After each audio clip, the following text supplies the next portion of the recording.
coming to you live from wherever. It's the Ticket Booth Podcast. Hello, everyone. Welcome to today's, I guess, special, because we're talking about some, edition of the Ticket Booth Podcast. I am your host, Brian Bevington, aka that guy blocked by Grace Randolph. Who do we got here? I'm Jeff, the movie man, the guy with the green alien, the adorable green alien in his profile pic, college graduate, and yes, Wilby, he's an adorable guy. Yeah, I'm sure he's awesome. I am George the Eritano, and I just completely rip off the needle drop.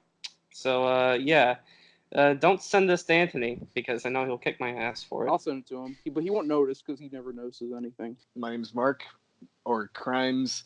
I gave Birth of the Nation a 5 out of 5, and all my friends memed the fuck out of me. Hashtag Crimes is over party. This is what I mean. Oh yeah. Also, I gave American Honey a 5 out of 10. Listen, well, what's a controversial rating of mine? I can't think of any. Fuck, I really am a normie. I gave Venom a 3.5. Who's this last guy? Well, I'm that one guy. And by the way, do you act? Is that just how you introduce yourself to people, Brian? Just like, hey, I'm that guy who's blocked by Grace Randolph. Oh no, that's actually in his Twitter bio. Oh shit! Patrick Wilson made me famous, also. Oh well, that's how you make friends there. Yeah. That's how you gain street cred. Who are you? Because I don't know if you've been Introduce yourself to the viewers.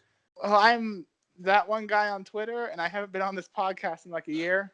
Be more specific. You could be anyone. Anyone who follows me knows that I haven't shut the fuck up about Game of Thrones for the past month. So, Jesus Christ. Oh yeah. And you're welcome. Still be one on Twitter. Okay, Yeah. so for you real special viewers of the listeners of the podcast, you will know that Hayden, or wait, can I say your real name? Sure, why not? Okay, you will know that Hayden, or that one guy, wherever I should call you, was actually on the podcast before, but he was only on for a bit, didn't say much, and then he left, and I've been wanting to get him back on since. He's a cool friend of mine on Twitter. He's a nice guy, and he has some good taste. Yay! Perfect. I don't have good taste, but Well done. I mean, you're watching Game of Thrones still, so like. God, you kept on watching after season 7. I've never watched a full episode of Game of Thrones. I don't think. I tried. Would recommend it, but I want to start eventually because I know that. Just brace yourself for some shit in season 7 and 8 because that's when things go off the rails a little bit. It's fucking Big Ol' Lies. I've seen. I don't know. I know like a lot of stuff that like Ralph thinks of it. Ralph the movie maker. Yeah. He said season 5 was shit too. So season 5 had some bangers, but it has a lot of not so great stuff too. Got some bangers. Some bangers, by which I mean the Hard Home episode is really cool.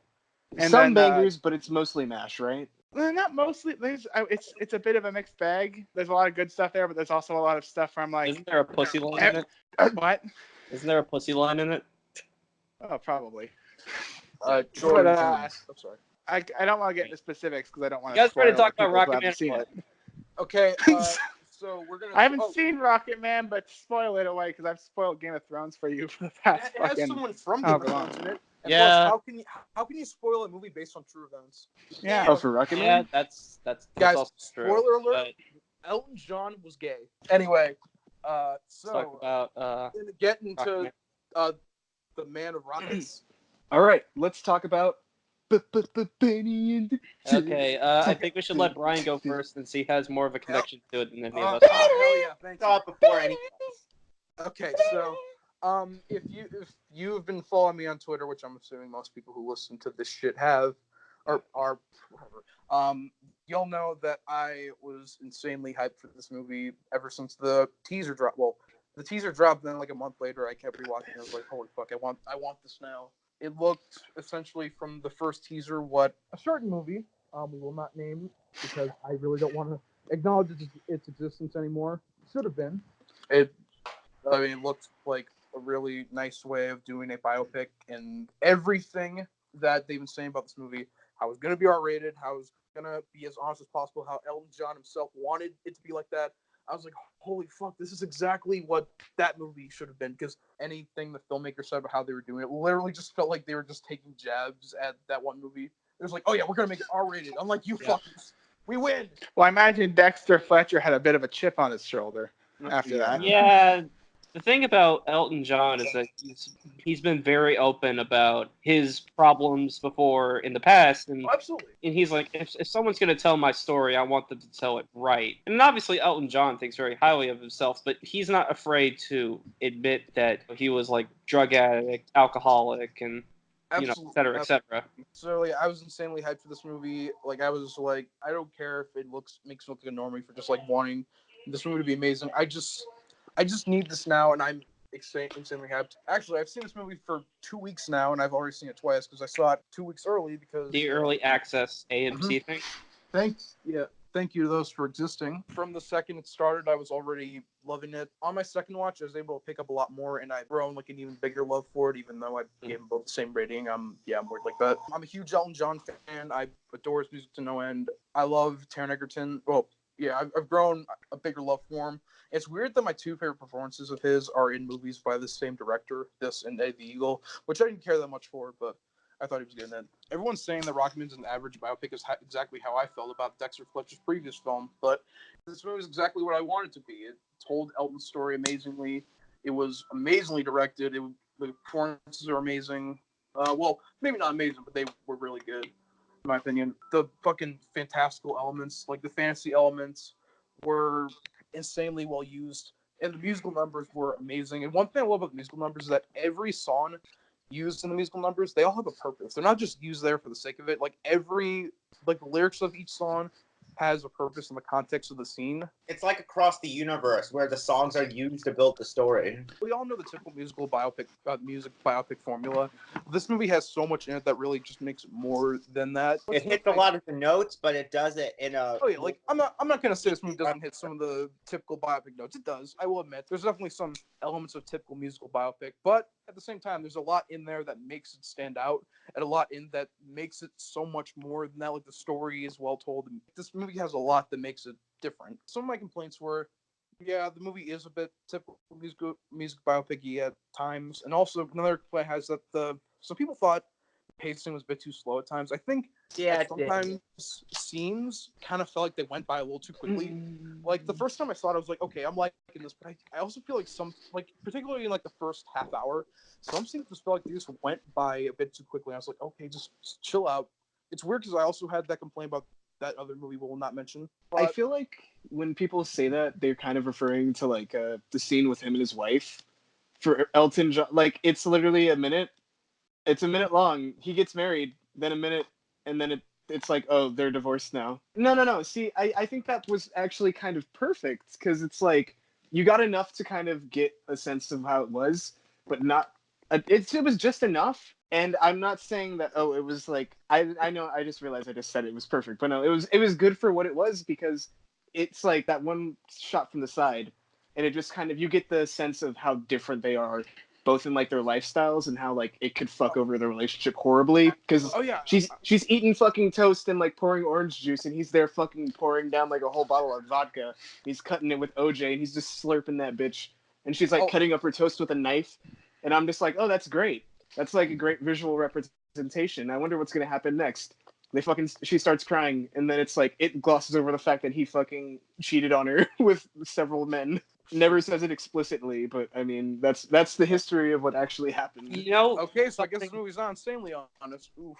It's not 100% honest. I mean, it's definitely with that. I was kind of like, oh, it's trying to gloss over that fact. If the movie was trying to portray Elton John like, oh, he was this amazing person who did everything right. He was a nice person. Everyone this movie doesn't really try. I mean, this movie's like, okay, this dude had problems. Yeah. I liked how quickly it came. I liked the idea of it because it showed it decently. It was just happiness came as quickly as it just went away.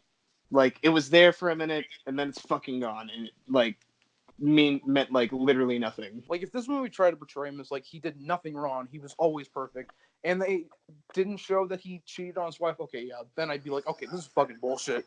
But I mean, at the same time, they they show enough to where it's like, okay, this dude had problems. So I mean, like, Yeah. it's not like they're lying insanely, but they are glossing over maybe a couple things. I guess maybe because they just think that if they show something like that, people's gonna be like, oh, what the fuck? And even though they'd probably give maybe, I guess, or they'd show him getting back up and, you know, like redeeming himself.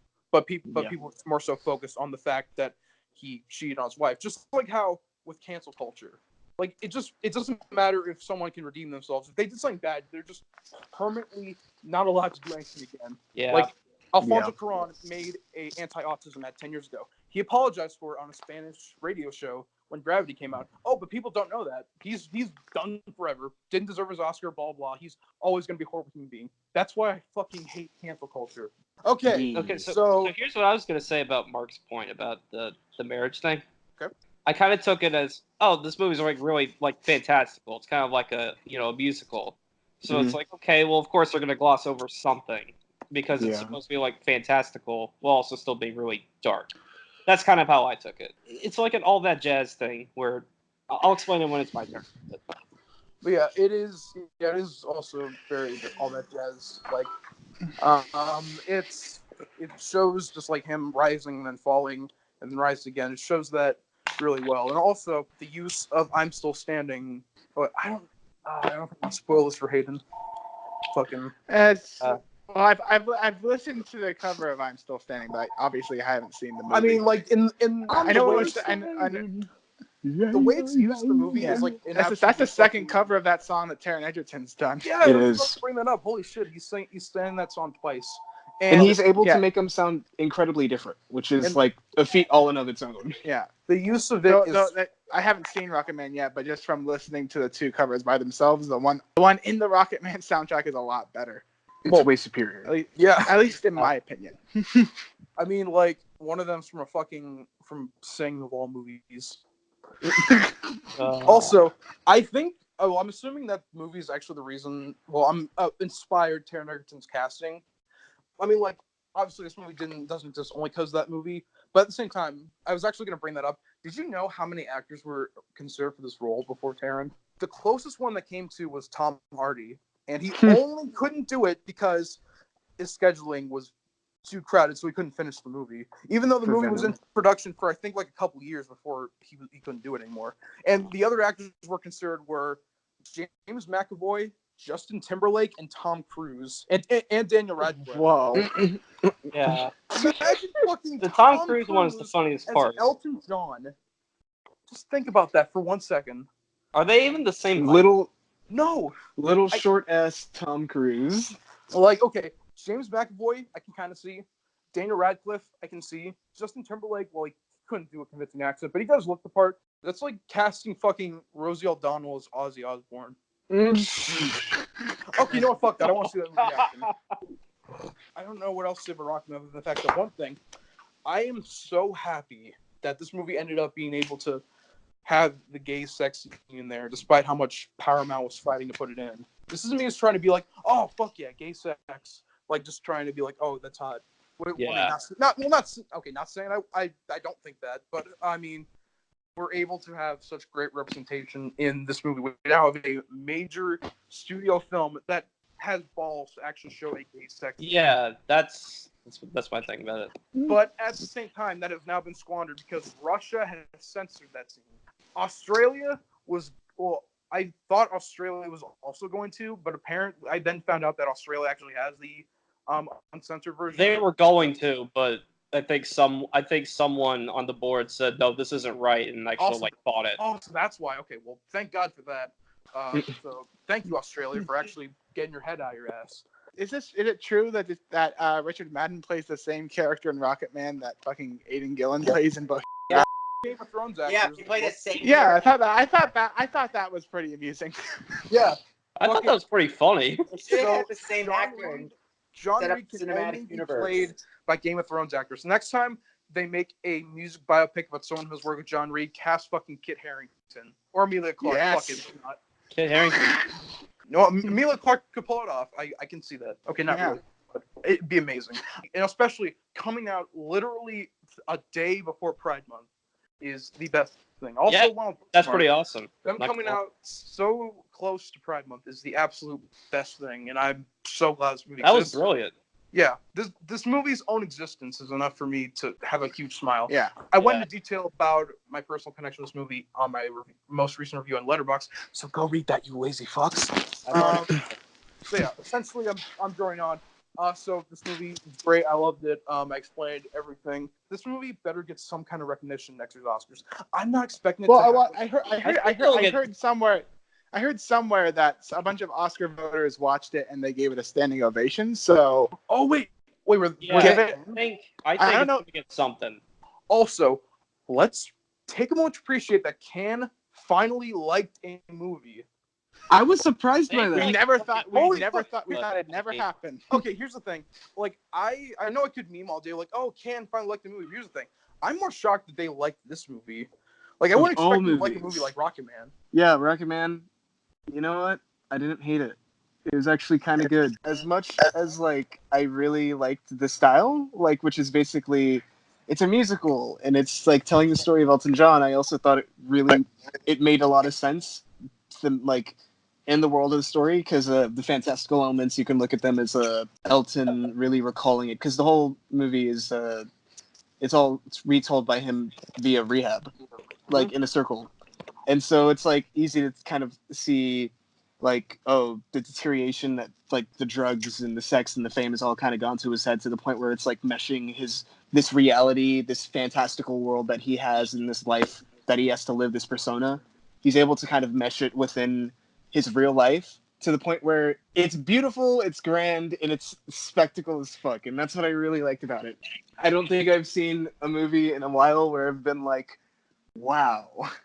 And then while I'm able to say that, I'm also able to say that it's a movie that's made me say wow and then be like, what the fuck was that animation in the same span of like 30 seconds? Because I loved the Rocketman scene, but good God, the climax was fucking awful. Wait, okay. But- Which climax you're talking about? The scene that's similar to climax, or the actual climax? No. See, I love the fact that the movie stopped to become climax for a good 2 minutes, where it's just like the bodies fucking morphing on the dance floor and strobe lights, and you just hear. Oh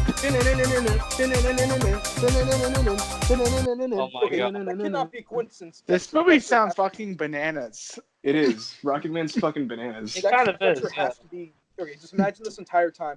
Dexter Fletcher has just been gas burned away in a suit. Yeah. Mark made Yeah. that before the podcast. Go back to Can. You dip. Yeah, no. But it's fucking bananas. Like, the direction is fucking excellent. I think it's such an easy comparison to make, but it's golden age of Hollywood-esque with its like huge scale. Like the Saturday Night is for Fight, All right? right. That's the All right, song. we're fighting. Yeah, same difference. The Saturday Night song. Like that whole fucking sequence is great. I've always been wanting to see a musical scene which is breaking out in a fucking carnival that isn't Grease. Like, just uses, like, the carousels and all that shit perfectly, and that's what it did. And I was like, oh, hey, I haven't seen this in any movie ever. I've been waiting. Grease. Besides Grease, and it's, like, in the most ugly presentation ever. But Rocketman does it actually really well. It's a very pretty movie. It's a mix of fucking great visuals and also kind of really shitty ones, but it's, like, I liked how as like the quality of like the cinematography deteriorated, so did fucking Elton John's mental state. So it kind of like perfectly encapsulates what's going on because while like when he's at his lowest point where he tries to fucking like, you know, kill himself, this frame becomes like so huge and he becomes so little but he's the center of it. And like the area of focus around the frame is like so like just gone to where you can only really see him. And I don't know if that was intentional. But it was a great move either way because it just kind of showed how like shallow everything else and how pointless everything else seemed to him as a character and as the person in the scene. There's a lot of contextual elements to the film that it really adds like a flavor and it really works. And that's why I really enjoyed it. Like the formalist nature behind Rocketman was fucking great. But I think my biggest problem lies within other than an actress who does a phenomenal job. Like, her performances in Jurassic World and Jurassic World The Fallen Kingdom are fucking amazing, but I don't know what happened here in Rocketman, because she was fucking, like, she was Allison Janney-esque in her overacting. It was so like, it left no subtlety and nuance. It was all just like, oh, you're a fucking disappointment. I wish I never had you. Fucking puffs a cigar. It's like, it's like Cruella de Vil. Wouldn't that be like how the character she's playing actually talked? I'm assuming so. No. I'm not taking problem in that. I'm taking a problem in how it feels. You remember Cruella de Vil from 101 Dalmatians? Mm-hmm. Well, yeah. It felt that one-dimensionally, like, villainous to, like, her character. It didn't feel like there was anything much more. Didn't feel like there was anything much less. And it really showed no progression, as in which it literally, why I say Allison Janney-esque is because it's fucking Allison Janney's character in I, Tonya. Except instead of smoking, she's drinking. And he doesn't throw a knife at Elton. Well, I They mean, then literally- again, Bryce Dallas Howard is also smoking in this movie. I remember that once she like put a cigarette in the ashtray. Once. But anyways, it's just... Once. Okay. Once. But anyways, it's so over the top and cartoony, where it should make sense. It should make sense considering a lot of the movie is over the top and cartoony, but it's in its musical scenes where it really works and meshes perfectly into being believable. But in the more dramatic and like real grounded elements of the film that it tries to juxtapose itself with like the whole fantastical elements, it doesn't really work 100%. It doesn't really click. It feels like there might have just needed to be a little bit more, because instead of just having one performance being super heightened and super like character driven, not even character driven, because character driven would imply that it needs like some character, but just archetypal driven is what I meant. Like something where it's like, oh, she's the shitty mom. It needed to be every performance was like that, where they're like this, or they're super heightened, or they're giving a fucking performance other than that. It just felt like such a sore thumb, especially when you have Taron Egerton carrying the movie. Like, I swear to God, his back must have been sore as fuck. Because, good God, he is great. The opening scene really just sets how fucking great he is. Another element that I really liked about it is how it kind of played with the idea that Elton John, at the end of the day, was really a performer.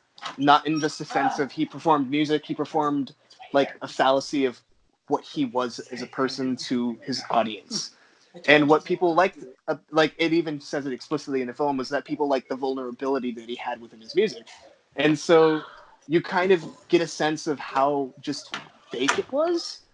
And I really liked that. It was like a backhanded compliment. It was like, I love my fans, but also I don't think any of y'all really understood that I was always alone. And I really liked that, because it also adds to a sense of dread that like you get this claustrophobia of no matter what he does or what he says, nobody really cares. And I liked that. I liked that a lot. That comes to me as of right now. That's what I can say about it, is that it was really great. Performances, other than Bryce Dallas Howard, were serviceable. The dramatic acts, like the dramatic elements, were a bit too, like, they were like by the books and generic, but they were done with enough twang to make them palatable in a way. But otherwise, I mean, it was pretty well conceived, pretty well done. The stuff with Bernie, I thought, was probably the best handled throughout the entire film. The tiny dancer sequence was fucking great. In a way, it was really great. In a way, it was okay. I don't think there's any aspect of it where I was like, okay, this is fucking awful. Other than, like, I say Bryce Dallas Howard is like Bryce Dallas Howard. Bryce Dallas what's her name? Bryce Dallas Howard. Bryce Dallas Howard. She was the worst part of the movie. She was surface level, just it was like, it wasn't enough to really drag the movie down itself. I think what really dragged the movie down was still, at the end of the day, that this was still a very tired and tedious kind of story. And I wish it was as daring as it kind of perceived itself to be, because I feel like the movie itself kind of thinks, and the people who made it were like, this is such a daring statement, when really it's no Steve Jobs, if that makes any sense, because you're looking at that's such like an unconventional kind of narrative that was crafted for him. It's daring in a sense of it's by the books, but it completely throws the book into the fire, because the whole setup and the whole presentation of it is so different and intriguing. With the Rocketman procedure and like the combination and the story that it tells, it's so like, I know y'all aren't gonna like this when I say it, but it's like, it felt like such a afterthought. Like, okay, so people like this, we're gonna have to put this, but we're gonna have to make it different and actually like good. And they did that for the most part, but still, it's the same tired, used shit that I'm not huge on. I think, But I don't really buy that argument because the films came out too close to each other for that to be a thing. They came out like 6 months apart from each other, so I don't buy that. The only thing that kind of felt similar to that one movie that Mark just said the title of for me was probably the only thing that like directly feels they're similar in both movies is probably the pacing, because I kind of had a similar complaint about the pacing in the other movie. But here's the thing: Rocketman has much better pacing, but the quick pacing kind of did remind me when I thought that when I was watching the other movie. But then again, in the other movie, it literally just had a scene where the band members meet, and the next scene they're fucking performing, and then the next scene they're getting a fucking gig already. except in Rocketman, it's properly set up. Well, with yeah, its scenes actually, basically and what I'm has saying. payoffs. It goes by too fast in but in Rocketman, it's more of like I guess it's more of a natural progression in a way. It's a little bit of a slow burn. It's a little bit, just it a little bit, but it works. I don't consider it slow. I don't know why I don't consider it slow. I don't really find it because it drags a little bit, but it drags just a little bit when it like just me personally. I find that when a movie like this or like A Star Is Born, which deals with a character that has like heavy addiction and drug like related or alcoholic, they kind of get lost in a like trying to show like, oh, this is fucking bad. Look at them doing this and look at them doing this with their addiction, and it doesn't have anything really else other to say. But I mean, it is at the point. Yeah, so that's it's like a problem I had with it. Like when it was showing the descent of Elton John into alcoholism and drug addiction, it felt very repetitive. Yeah, I felt how it like, presented okay, it. how deep is he gonna go? Like, what's his absolute low point gonna be? Because this could be at any point now. Well, I mean, his absolute low point was when he was gonna kill himself. Yeah, but I feel there wasn't enough of a descent to that point. There was enough reason, but there wasn't just enough, or just there was just a little bit too little to really completely buy that. Just in not saying in the reason why he was going to do it, but I'm saying it in the way of how it was presented. There definitely was a lot of the elements to be like, okay, yeah, I could see why he'd kill himself. He has the abusive relationship where he thinks that the guy loves him, but he really doesn't, and he's just abusing him for his power. He beats the fuck out of him. And then, like, those elements are there. Like, you can understand why he would want to do it, but it just feels like so, like, whoosh, and it feels so, like, repetitive. It reuses the same beats over, like, 3 times, and then it's like, oh, he's gonna kill himself. Okay. It just feels a bit tiresome. And, like, it was kind of stretching, it was stretching the elastic that held the film together through its fucking sparkling spandex. Otherwise, I really liked it. I really liked the movie. Great performance, great direction. Great music, too. Anyway, somebody else take the mic because I would like to. I just wanted to say that I was genuinely shocked when Mark told me that he genuinely really enjoyed the movie. Like I expect like a 3 out of 5 at all. That's what I expected from you, or even like a lower rating. Even then, the 3 out of 5 was a lucky guess. Then I heard like, oh yeah, Rocketman, really good movie, and I was like, oh my god, the almighty Mark. This has the prime seal of approval. Yeah, Rocketman is a great movie. 7 out of 10. So I have an interesting connection with this film as well. It's not that I'm in the LGBT community, though. I think that's a great thing if you are like Brian.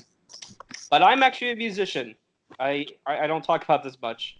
I'm a piano player. I've been taking lessons since I was little. I don't take lessons much anymore, but I've taken lessons. I played acoustic guitar briefly, and I was in high school marching band I was in band for 3 years. I was a trombone player. I sucked. But anyway, yeah, and so I know a lot about music. I know how it works. I know about music theory. I know, all about crescendo and decrescendo and, all kinds of like tempos and stuff like that. Fellatio is a term used in choir, right? Yes. Altos, fellatios, and what's the other one? Sopranos? It's alto, baritone, and soprano. Fellatio is like really high, I think. Like higher. Fellatio is. Well, I think fellatio would be really deep, actually. Oh, I'm sure it would be. I can't remember. I can't remember which. Yeah. It's either deep. It's either really high or really deep. Alto, but I haven't taken Yeah, choir. yeah. I just know that my choir just uses like alto, soprano, and baritone. I know quite a bit about music, and I understand music theory. So when I watch a film that is primarily about music, like whether it's this or La La Land or whatever the case may be, I judge it pretty heavily. Also, I judge musical scores quite a bit too. Like, I mean, I might sound a bit pretentious when I'm criticizing a musical score, but I mean, I know what I'm talking about. But yeah, and also I'm also a pretty big Elton John fan. My mom is a way bigger fan than I am, though, and I went and saw this movie with her, so that was fun. But anyway, I think on both of those fronts, Rocketman more than delivered. So the thing about Elton John is that you have to get the right actor to nail him down because I mean the guy was an extremely talented yet troubled, flamboyant person. He was unapologetically eccentric. That's what I'll say. And I think Taron Egerton nailed it.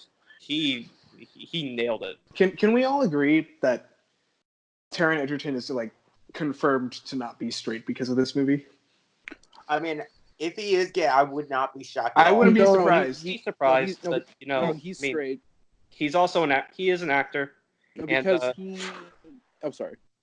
Well, he's an actor, and that's literally their job is to pretend to be something that they're not. No, So. I mean, like, I'm just saying that, like, he apparently, like, people were talking about, like, a straight actor playing Elton John. So yeah, that basically confirms it. Unless he's bi and we don't know it, but I mean, he probably would. I mean, I wouldn't be surprised by that either, to be honest. But who knows? Anyway, point is, Taron Egerton, I thought he was awesome. He was absolutely amazing, and he nailed the character of Elton John. And I love his singing voice. Like, some people might say he doesn't sound exactly like Elton John. Well, I liked he sounded at least a little bit different. Like he put his own spin on, like, the Elton John singing voice. And that's exactly clearly Elton John himself was happy with it because he's an executive producer. Well, I mean, sorry for interrupting you, but Elton John himself actually told Taron Egerton, like, okay, do your own thing. Like, I want this to be. Well, I mean, he didn't say like he wanted it to be like something different, I think, but he did say like, okay, just do your own thing. Yeah, just like kind of take it for a spin. Yeah. Taron Egerton is pretty great. Most of the other performances are great. Like Mark said, Bryce said Alice Howard was bad. I don't think she was bad. I just didn't think she was as great as the rest of the other ensemble. And the presentation is really great. And again, as a musician who knows a lot about music, I was looking pretty. I was watching the music in this movie like a hawk. I was like, okay, how well are they going to cheat the piano? How are they going to cheat the piano playing? And except for one scene in which Elton John is playing the piano, I think it's in the Royal Academy of Music where they cheated it a little bit, and it showed just because the visuals didn't sync up with the audio. It was cheated flawlessly. Like, it really seemed like Taron Egerton was playing the piano. I haven't seen a film that cheats its music so well since Whiplash. And Whiplash since La La Land? Well, yeah, La La Land too, but I think Whiplash was more impressive in that aspect, in that of cheating music, because you saw it kind of had to be because there's a musical instrument in almost every scene of Whiplash, and that's not the case with La La Land. But that's not my point. The point is, I haven't seen a movie this well cheated in terms of its music since Whiplash, and also its presentation. Presenting it as if it were like a La La Land-esque musical, I thought was a brilliant choice because to do a musical film. And I thought all the musical scenes in this movie were actually very well done. This movie gave me all that jazz vibes when I was watching it. I thought, wow, they clearly took a lot from Bob Fosse here. And I'm not complaining. I mean, All That Jazz is my all-time favorite film. But I really appreciated its homages to that film and how like Bob Fosse kind of made that movie. There's also some homages to Cabaret, which is not as good. It's funny because Bob Fosse too himself was also an insanely troubled artist in terms of like just. Yeah, but not. Yeah, and also the all the jazz. Joe Gideon is like he goes even harder than Elton John, drug addict, womanizer. Joe Gideon was basically a pervert, and apparently Fosse was a little Harvey Weinstein-esque with Gwen Verdon, but we're not going to talk about that. Well, I mean, and like all that jazz is also kind of like the musical numbers were just him hallucinating, which is something I was going to bring up. Imagine if Rocketman was not told at the rehab and it was just like told just like straight through, and the musical numbers didn't start happening until he started doing drugs, and it's like they're all from his perspective, and he was That would be interesting. I mean, that would be a bit more thematically interesting. That would be interesting, but again, I don't know. I prefer the way it was done actually in the movie, and that aspect. Yeah, I was about to say was already done in all that jazz. So it would be more. It would be like, okay, this is clearly just trying to be all that jazz, but a little bit more watered down in a way to the point. And because this movie doesn't quite go as hard as that film. Or if they made it like Dancer in the Dark, where it's like imagining like musical numbers. Well, I mean, fucking losing your mind. Even in the case of like Dancer in the Dark, the same way as Bjork. Yeah, even in the case of like Dancer in the Dark, I just watched it recently, and the thing about Dancer in the Dark is that it's not really presented in a fantastical way. Like even all that jazz, which is about as dark as a story, is still presented in a way that's really fantastical. Well, I mean, I'm not saying Dancer in the Dark was fantastical. But I mean, No, well, that's not its presentation. All that jazz is still presented in a fantastical way, and Dancer in the Dark is just not. And I don't think Dancer in the Dark is as good as either Rocketman or All That Jazz. Yeah, Rocketman. Very fantastical story of this dark story, and all the musical scenes. This movie does not really hold back much at all. I mean, it doesn't hold back, and again, Elton John, he's very open about some of the stuff that he's done, and he wants to tell the story honestly. This movie kind of went a little further than I expected it to, in a way. Like, the movie just is kind of like really dark. And I love how the film tries to alleviate its tone whenever Elton John is being hauled off by the ambulance, and it just turns into the Rocketman thing. Yeah, one thing I love about the movie is that it's more dark in terms of like the subtext rather than just like what's actually on screen. Because the movie, the actual like look and direction of the movie is like flashy and like just like a normal musical, but the actual like contents of what the movie is saying is just like a lot darker than the look is trying to have you believe. Yeah, like most of the movie, for one thing, like before like the sex scenes and the drug use come up, you probably would think this movie's PG-13 because I don't even think anyone says fuck until like about 20 minutes in. So it's pretty easy to see this movie's just PG-13, but then it just like hits you.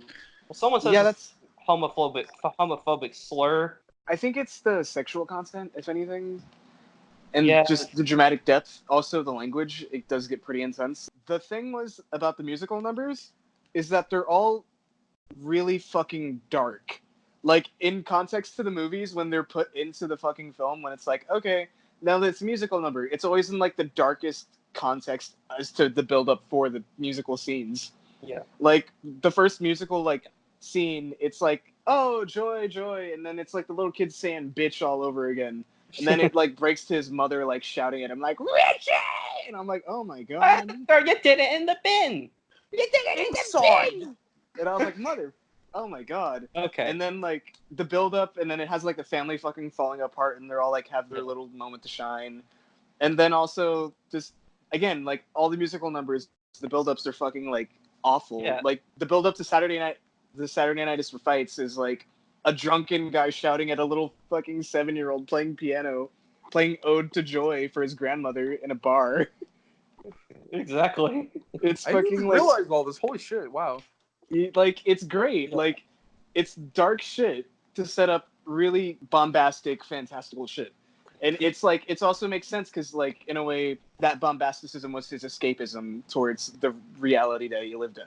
So it again, at the end of the day, it really makes sense. And I think the only reason it 100% works, like the whole musical style, is because it has that context and how it builds itself into the film. I was actually about to bring that up. I was about to bring up all the dark context and stuff, but I don't really have that much of an issue with it. It's kind of like this movie's kind of like an anti-musical in a way.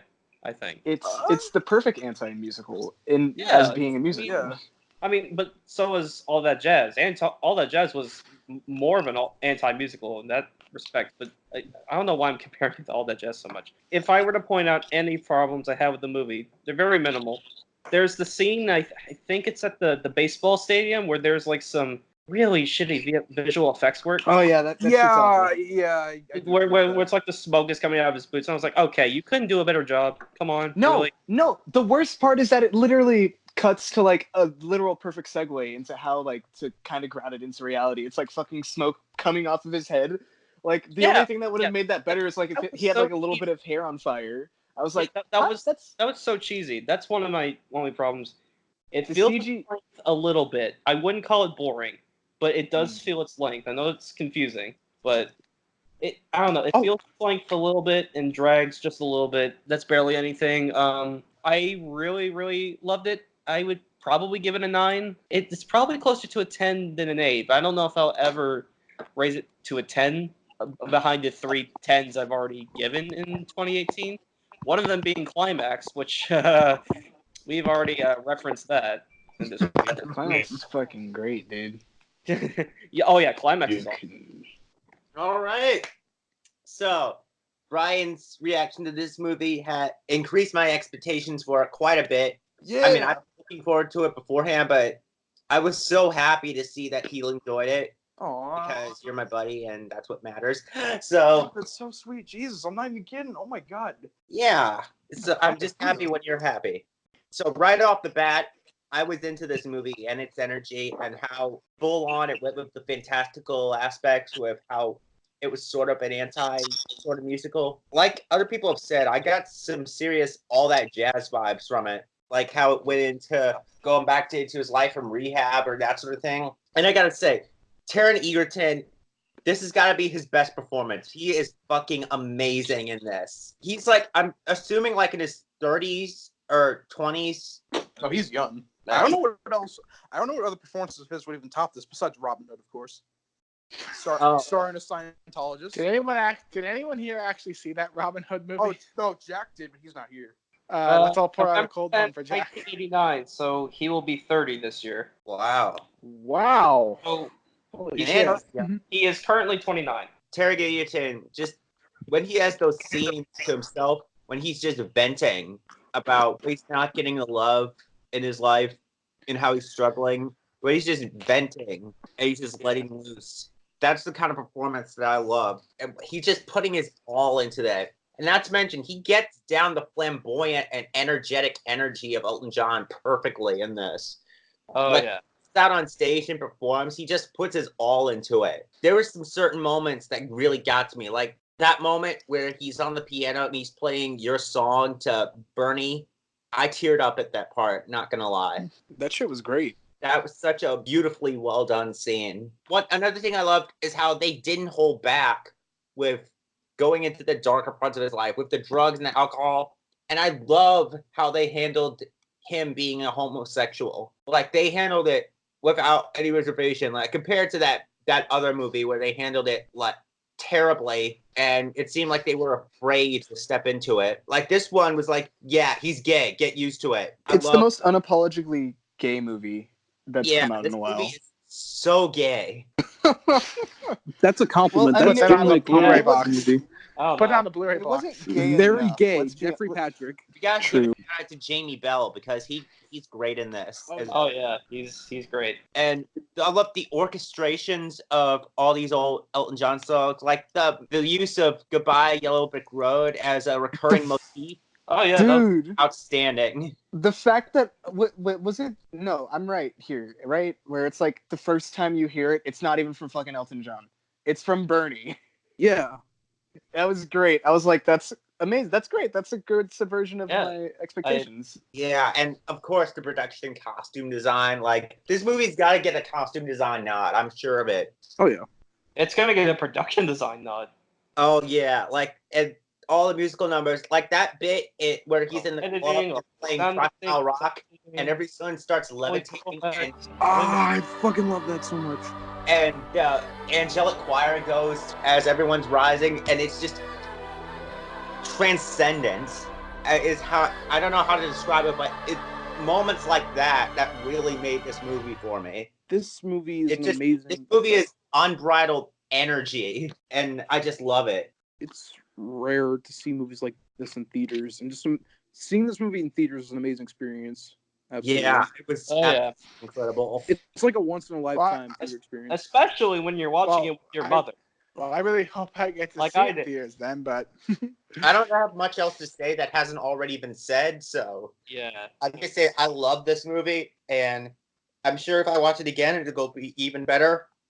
And yeah, so 8 out of 10, very close to a 9, probably. All right. What's the next thing? Okay, so Aladdin. Aladdin next. Aladdin? Aladdin. I've seen that one. Let's get this out of the way, I guess. So, all right, fine. You want me to go my first? time to shine.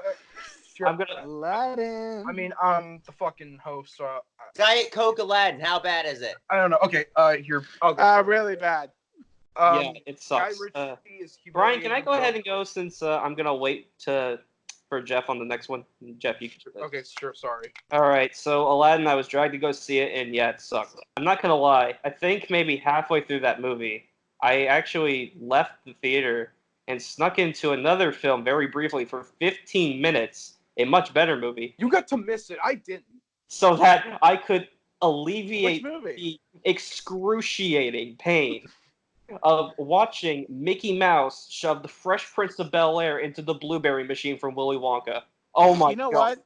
John Wick was playing in the fucking theater next to me. I do not know why I did not do that. Wait, could you hear it from the? Could you hear it from inside the theater? Well, the movie I snuck into wasn't John Wick, but It's a movie we'll be talking about in a bit.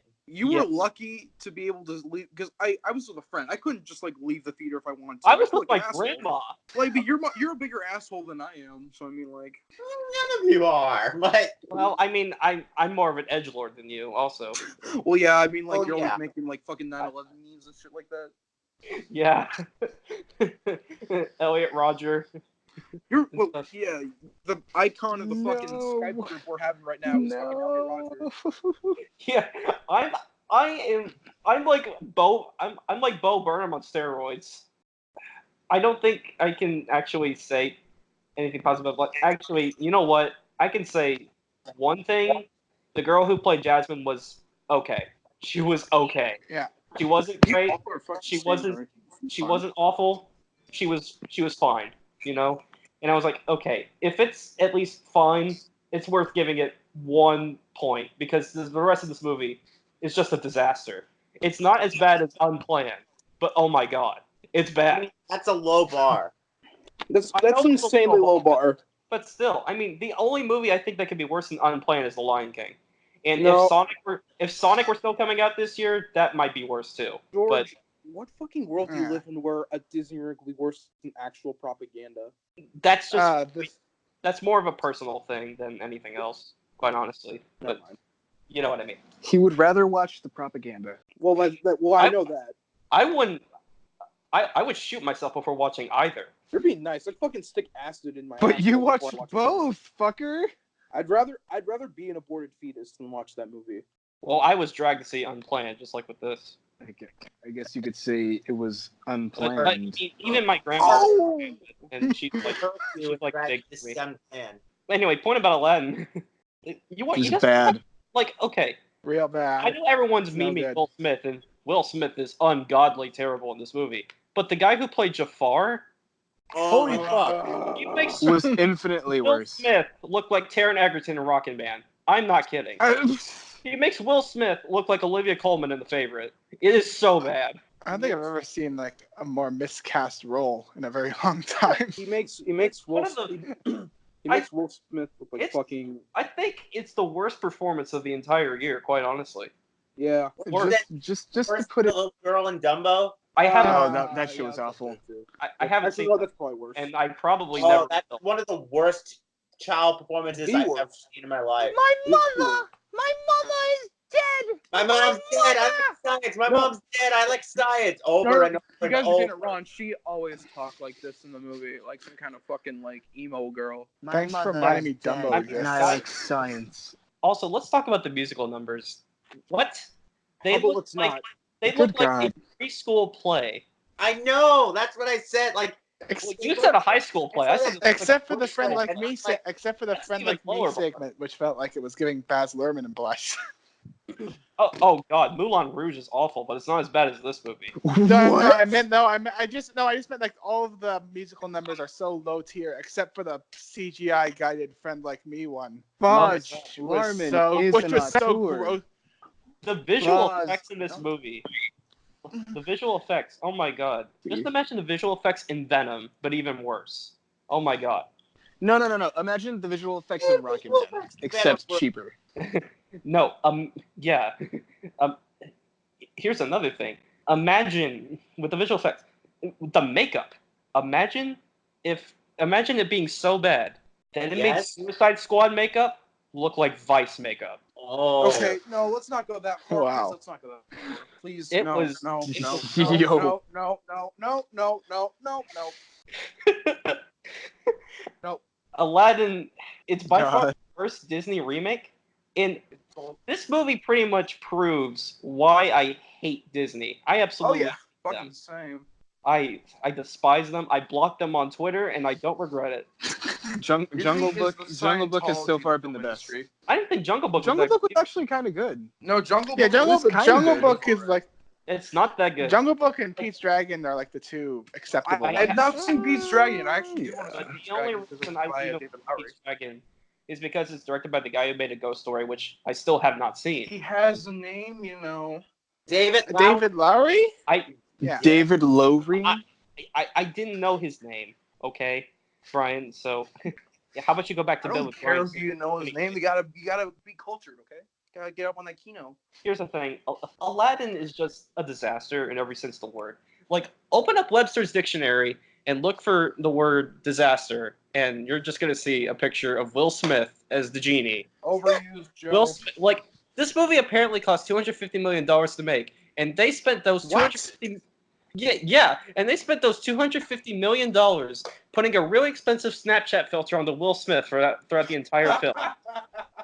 That is fucking bullshit. I Okay. know. Did You we? think that's bad? Snapchat believe filter? it. Mulan is costing $300 million. Jesus Christ! What You where's know all what? this money Mulan- going? $300 million.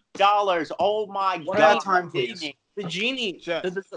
the design of the genie, it's not Sonic levels of bad. Don't get that impression. It's not like Sonic, or actually No. Sonic, but it's not Sonic. Sonic? No. But No. it is not good. Oh God, No. like No. Okay. it's like the King Croc designs of Suicide Squad almost. Okay, not as bad. Trying to fix something that was designed to be. Actually, no, See if this probably. works in live action. Aladdin, 2 out of 10. Here's the thing, I did not like. I hated Detective Pikachu. I know Jeff liked it, and that's cool. But I hate it too. Fuck that. But I saw it since the last episode, and I hated it. And I mean, and I didn't like the designs in that movie. But you know what? They're a hell of a lot better than good old I mean, good old Hancock. Good old Hancock with with just blue paint all over his body. Good God. I'm gonna be honest. I came around to liking Detective Pikachu as an anti-capitalist statement about the cynical corporations that overrule our society and how they make decisions without our knowing, and they just do everything not- evil. Well, let's not get into the Detective Pikachu discussion. Let's continue on with Aladdin. And let's talk. No, Detective George, Pikachu yeah. is better than Aladdin. George, are well, you done? yeah. It is Yeah. better than Aladdin. I'm not denying that. I mean, sure, that's from the guy who made Shark Tale and Monsters vs. Aliens, The but Monsters vs. Aliens is good. Come on. Yeah. Keep throwing it. okay, Stop I should have said Gulliver's Travels. Yeah, why do you keep forgetting he made the fucking Jack Black Gulliver's Travels movie that I think is one of That the also stars ones which I Emily have it a Blunt. half star. That also stars Emily Blunt. What? And fucking Jason What? The Segel. Goosebumps movie doesn't have Emily And Blunt, Chris does it? O'Dowd. Chris O'Dowd is in that. Wait, what, Hayden? But since I thought I heard someone say Emily Blunt was in the fucking Oh, Goosebumps movie. she's in it. No, I said Gulliver's Travels. No, she's not. No, she is. I hope she's not. Yes, She's she in is. And so Gulliver's- is TJ Miller, who blocked me on Twitter. Everyone blocks I remember that. That was gold. Grace Randolph. You're, TJ you're Miller. racking up the big names A now. ton of Lisa Snyder cut people. Scientology has me blocked on Twitter. And so does PETA. I mean, I'm proud of Scientology blocking me. All I'm gonna say is Aladdin is a 2 out of 10, and my grandma didn't like it either, and neither did You're lucky. neither did my 8-year-old cousin who went to see it. She didn't like it. Okay, so God. I am fucking. While George was talking, I remembered what I was gonna say, and now I can fully make a good rant on this piece of fucking shit. This absolute fucking train wreck that I just. Yeah. Here's the thing. I didn't expect this movie to be good. Like, let's be real, who would? Besides normies. But I didn't think, like, I expected to be really bad, but I was just expecting to just be kind of like an unnecessary remake with just some terrible CGI. I'd expect it to be as fucking boring as it was. God, You compared it to Transformers the last night, didn't you? Boring. I cannot remember the last time I legit was in pain sitting through a 2-hour plus movie since the last night. I think that's the last time I have been this dreadfully in pain sitting through a long movie. God, How long is it? it's just 2 hours. It's over 2 hours. Which is It's way like 2 longer hours than and it should 1 be. minute. This was ungodly, unbearable to sit through. Here's the thing. That's a huge red flag already. How in the fuck do you make Aladdin boring? Aladdin! Disney's Exactly. funniest film. Their most It wasn't enough for them to their- make Beauty and the Beast boring. Oh Like, God! Don't even get me what? started on Holy that fuck. movie. The Aladdin is hilarious. It's creative. It's insanely upbeat. How do you make that movie boring? How? This movie wants to have the same kind of like step by step as Aladdin. It wants to have the humor. It wants to have the characters, but it fucks them up, and it's just a shell of what it was. Because the genie, he does all the humor, but everything is just like a fucking watered down dollar store version of Aladdin, or fucking Robin Williams lines in Aladdin. Though I will give credit, he was an amazing movie, but Will Smith, I have not seen Will Smith be this awake in a role in so long. He genuinely looks like he's having fun with the role, and you know what? God bless him. I have not seen him actually be awake in a role in so fucking long. It's been a while since I've seen him have a role where he genuinely looks like he's actually having fun with it. And Not as good as After Earth. oh, that master. No, Winter's Tale. Oh, fuck. I forgot about Winter's Tale. Oh God. Okay. Um, Hey, Brian, I found your letterbox review. I kind of want to read it. Of Aladdin? Yeah. It's quick, I think. Okay. I can imagine if Robert Zemeckis remade Yellow Submarine with his Image Movies production company like they were going to, the blue meanies would look exactly, in parentheses, no exaggeration, literally exactly, like Will Smith's CGI body in this movie. That's because I will! Holy shit! It really would! His I'm not... CGI looks just like a fucking... It looks like some shit out of the Polar Express. It looks like something out of Beowulf. Well, it looks like something out of the Polar Express, which is a movie I like, but it has terrible animation. It looks like something out of Beowulf. Holy fuck! Oh, Will Smith's fuck. CGI Does is anyone genius. remember Beowulf, by the way? Well, That movie yeah. sucks. Seriously. I was forced to watch that in AP English, and I was like, God damn it, And he Mr. tried to make us rabid, What? and I gave up. Why did you do this to me? Oh my god, Will Smith's CGI is fucking god awful. Like, oh, here's the thing. All the CGI in the movie is terrible. All of it, none of it looks convincing. Literally, 90% of the movie is with a fucking green screen, and it looks so fake. So fucking fake. And even the props and sets look fucking cheap, which baffles me because apparently $250 million went into it. Some of the production design and the props looked fine, in my opinion. I mean, they did look somewhat fake, but they actually looked like, they actually wanted, like, legit. Some parts of the set that, looked real, which I admire. And which literally every background in this movie shot with the green screen, and it looks like the background of a Kingdom Hearts game. That's an insult to Kingdom Hearts. It is. Like, holy shit, this shit looks so fake. How can a movie that costs $200 million, $200 million, $250 look like million. this? Holy fuck! District 9 costs $9 million, and it looks so much better than this. Primer cost $7,000. Fucking Cloverfield costs so much less, and it's that monster at the end of Cloverfield looks so much more convincing than Will Smith ever did in this movie. I thought you were about to say Cloverfield Paradox. Oh, Which even then it would still be accurate. Well, I mean, still, I'd rather watch the Cloverfield Paradox over this. Yeah, I I would happily watch Cloverfield Paradox Fucking over this. I'm so being honest. much. Oh, yeah. So much. Do you want to know one example? One shining example of how this movie basically wants to try and do Aladdin style, but doesn't have the balls to do any of that. So it just does a bland, watered down version of that, and is so cheap. Iago. You remember how he was a character in the original? Yeah, in this movie he's just a bird. He's just a parrot. They don't even make him a fucking character. That's one shining example. And Jafar looked like one of my teachers. Oh God. And Jesus Christ, here's the thing. Jafar worked in so many aspects of it. His look, his accent, everything about him screamed villain in a way that wasn't stereotypical, which is why he's up there with some of my favorite Disney villains. But fucking hell, they just got some, like, it looks like they got like a fucking homeless guy dressed him up in like a model. dressed him up in cheap ass costumes. Okay. Looked like a Power Ranger villain. Oh my god, yes. It looks like he's got some fucking like homeless guy dressed him up in cheap Walmart costumes and just said action. I wouldn't be surprised if that's how Guy Ritchie found this guy. Okay, the main guy who played Aladdin, he was alright. Like I could picture him in like a musical. Like he had a nice singing voice, and some of the directing and a couple of the action scenes, which isn't saying much because there's only like one or two action sequences, is competent. I mean, it's Guy Ritchie, so you could probably expect some nice directing in terms of the action. That's it. Like, also, Will Smith, he does a good job singing. Also, this movie tarnished all the songs. Fucking, for one thing, the Friend Like Me scene, yeah, I mean, that was probably the most visually interesting part of the movie, but still, the CGI was fucking awful. And Will Smith ain't no Robin Williams. Well, we already know that.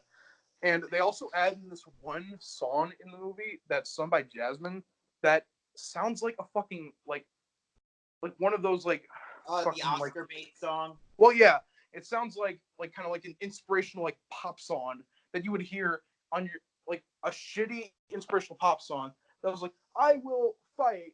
It doesn't say that, but it's kind of like that. Kind of like the fucking song from the RBG documentary that was nominated this year. It's kind of like that, but worse. Oh God. Don't remind me. And spoiler alert, but who cares? There's a scene where she sings that song, and it's like a not hallucination, but it's like she's imagining this, and she's basically like making all of the people around her disappear. So I'm like, is Jasmine becoming Thanos? Holy shit! Yeah. Jasmine is Thanos, and good lord, from the She should have told Jafar that he should have aimed for the head. Nice one. From the opening scene, I was checked out. I was like, this is dreadful. And I think I checked my phone a grand total of like at least so many times. And I tried to, my brightness was all the way down, so don't worry. I'm not that guy. Yeah. But I checked the time so many times. Well, I mean, I usually do that because I'm always curious what point we're at. Even movies I'm silly into, I do that a lot. But with this particular movie, I was like, every 5 minutes, I was like, when the fuck is this going to be over? Here's the thing. I checked the Disney logo. The friend that I was with, he didn't even want to see it, and he didn't like it either. So, Jake, if you're listening to this somehow, like, buddy, I love you, but why did we even give this a shot? Like, I know we're nice, we're always going to give this a chance, but why did we go see this shit in the theater? Like, we could have just waited to probably, like, roast it when it comes on a Blu-ray. Or on Netflix. Or on fucking Pirate Disney Plus. You didn't have to. God, what else do I have to say? Everything about this movie fails. The CGI is awful. Most of the acting is terrible. This movie is an insanely bland and watered down version of the original movie, which you don't do that to fucking Aladdin of all movies. If you made a bland version of Lion King, I understand more, but if you make a bland version of a movie that was basically famous for the genie and famous for all the humor, you fucked up. It's like making this movie is Gods of Egypt, but in Agrabah. Wow. It's like if they made a remake of Gods of Egypt out of. It's like if they made a remake of Gods of Egypt out of The Emperor's New Groove, which I bet money is going to happen in like 20 years. Excuse me. Also, I just remembered something to say. Another example of CGI is bad. This is another thing I'm gonna spoil because who the fuck cares? The Jafar in the third act of this movie, instead of turning into a snake, he turns into like a genie. He turns into his own genie, and oh my fucking god! Like, I don't recommend you see this shit, but when it comes out on Blu-ray, I recommend you skip to that part because oh my god, you need to see this shit to believe it. It looks like some shit out of fucking like Shark Boy and Lava Girl. Almost. Oh no. It's like this big, That's like, it's like, that's an insult to Is Shark he Girl. Snapchat filter but red? it's the genie but colored black, and it's like, cause like it's Oh. like big, like dark genie's like gonna like take over the world or something like that. Oh my god, you can see this shit to believe it. Most of this movie is like shot for shot, or not shot, well, not entirely shot for shot, but beat by beat remake of the original. Insanely. The only thing that they do somewhat differently is that there's also a subplot where the genie as a human is like in some kind of relationship with like Jasmine. I think if I can remember, it was like her sister or like her cleaning lady or I something. think it was like her handmaid. Yeah, like her handmaid. And then at the end, they both get married and they both have kids. And they both introduce the movie at the beginning. So like in the beginning, they show like human Will Smith talking to his kids and his wife's behind him. So that's kind of a fucking spoiler. I mean, not that I care. I have not seen King Arthur, but I assume that's probably better than this. I'm assuming it's probably a better Guy Ritchie movie than whatever the fuck he was doing here. I've Well, I seen mean, people that's defend Guy King Ritchie Arthur. What in the fuck was going on in this fucking movie? Why would they God, even get it Guy wasn't even a Ritchie for movie. this? What? Here's the thing. How much creative? Here's the thing. Guy Ritchie also co-wrote the script. But how much creative freedom do you think he even got on this? Because I Probably doubt not. I don't doubt know. he got to do like his thing. Like this Guy Ritchie, like we know Guy Ritchie. Like he does stuff that's way beyond this. Well, my guess would be that because King Arthur didn't do very well, so maybe he had to do this more like just because he wanted to hit. I don't know. Like I'm True. trying to justify Yeah, it 'cause that's the only reason. Maybe it was one of those like Taika Waititi, one for them, one for me type things. I don't know. True. And also fucking, it's what Disney does with a lot of their directors. They rope in someone talented and just get them for the name. They don't let them do anything for their style. They just get them because Like Anna Boden and Ryan Fleck. yeah, who have done stuff that's way different than Captain Marvel, but they just got them. It's like they just use them as pawns. Exactly. Which is And- why Captain Marvel was not very good. It's just like, holy fuck. Like, this movie it's only a Guy Ritchie movie in terms of, like, how it's directed. Like, there's some pretty damn good directing. You know what? I feel like anybody could have directed this film. Well, true, but I mean, I did like some of the camera Yeah. movements where in the opening action set piece, or like the opening action scene had some pretty nice camera movements. I mean, it's Guy Ritchie, so kind of come to expect it. But then again, anyone could have done it. It's a similar thing that I thought about Aquaman, where I was like, okay, like this is fucking stupid, but goddamn, is James Wan doing everything he can with this? But then again, I'm assuming James Wan got a lot more creative freedom out of Aquaman than Guy Ritchie got on this. So I don't know what else to Yeah, say. because you know it's Disney. This movie's an absolute disaster from start to finish. Please, for the love of God, don't go see this shit. Don't even see it just to hate watch it, because I did that and I regret Because- the end of it. I wish Because I by didn't. doing that, you're voting with your wallet and telling Disney, yeah, I want more Disney remakes like this. Instead of the film that we're going to talk about next, Go Or see, Rocketman. Or go Rocket- see, go see Booksmart or Rocketman instead, or go see literally any other movie. I'd rather you fucking watch what other movies are out in theaters right now. Ma. Go see Ma instead. It's 5 o'clock somewhere. I hear Ma is Booksmart, that's a good hilarious. Go one. see that. What? It's 5 o'clock somewhere. I actually hear mom like kind of goofy fun. it is. I saw it Fucking- earlier today. I hear Well. that's actually kind of making me curious to see it. Go see that instead. Go see Yeah. Or you fucking. can see You know, on go see Netflix, Ugly though. Dolls instead. Fucking, I'd rather you go No, see Ugly Dolls. I don't think it's even in theaters anymore. No, I think it's still playing at my theater. Maybe It's playing at a Regal in Nashville. No, don't Please, Ugly Dolls. Go Shit. see John Wick instead. Go see John Yes, Wick, Books see for John Rocketman. Wick. Go see Godzilla. I'm seeing John Wick. Maybe. Just go Yeah. see anything else. Don't support this movie. It's already got enough money. Don't watch it. Don't. Disney already has enough money, and Disney sucks to begin with for many I reasons. fucking hate Disney with every fiber of my being. I hate them. They're gonna turn our world. I hate to get conspiratorial, but let's be real. In 50 years, we're gonna turn like a Children of Men, Mad Max universe because Disney buys everything. Yeah, They're gonna buy Sony. it's Disney. They're gonna buy Sony or Apple. They're gonna. Maybe They're Alex gonna buy. Jones, They're gonna buy the air. maybe Alex Jones has a point. Yeah. Like, holy. Okay, I we hate to say voted that, but oh my god, you're right. to, Disney's Diet Coke Aladdin. No, that's an insult to Diet Coke. It's the Sprite this cranberry. is- It's Sprite cranberry Aladdin. No, No. it's new Coke Aladdin. No. Is No, New Coke actually that bad? I haven't tried it, but apparently it was so unpopular that it got discontinued after not very long at all. Oh, I know that, but No. does it taste that bad? Is what I mean. I don't know. Okay, so basically, the original Aladdin is like, what's a really good soda? Like, name one really good soda. Like, this one's science specific. Classic Coca-Cola, like just Yeah, regular just Coke. the original is classic Coca-Cola. This new one is like drinking fucking mud, like mud water. It's like It's drinking like mud. you go out in your backyard and drink from a fucking puddle. That's essentially what this movie is. You're drinking from a fucking puddle, and you're probably gonna get disease. So don't drink this water. Go drink some. Coke. It's like drinking after someone who has HIV. Putting this next to the original Aladdin is like putting a firmly built brick house next to a dog poo. It's like drinking a homeless man's urine. Ugh. Or God. Or just drinking beer. Yeah. Here's the thing. I would have rather seen fucking Zemeckis' Yellow Submarine over this. You know what? You say that. Look at the concept art, and I bet you won't say that. No, I've seen the concept art. It looks better than this. I would have rather had that come in this. Anything looks better than this. Okay, just fucking. This movie sums up everything wrong. Justice League is just sums up everything wrong with Disney. Sums up everything wrong with the film industry in ways. I'm sure Illumination would have done a better job designing the genie. Oh hell yeah! Yeah. And in Illumination, their animation is non-existent. I think the company that did Norm of the North would have made something more convincing than this. Oh, speaking of Norm of the North, did you get? I think the have any of the Asylum would have followers done. seen the word search thing where they put where it says porn? Oh yeah, that was awesome.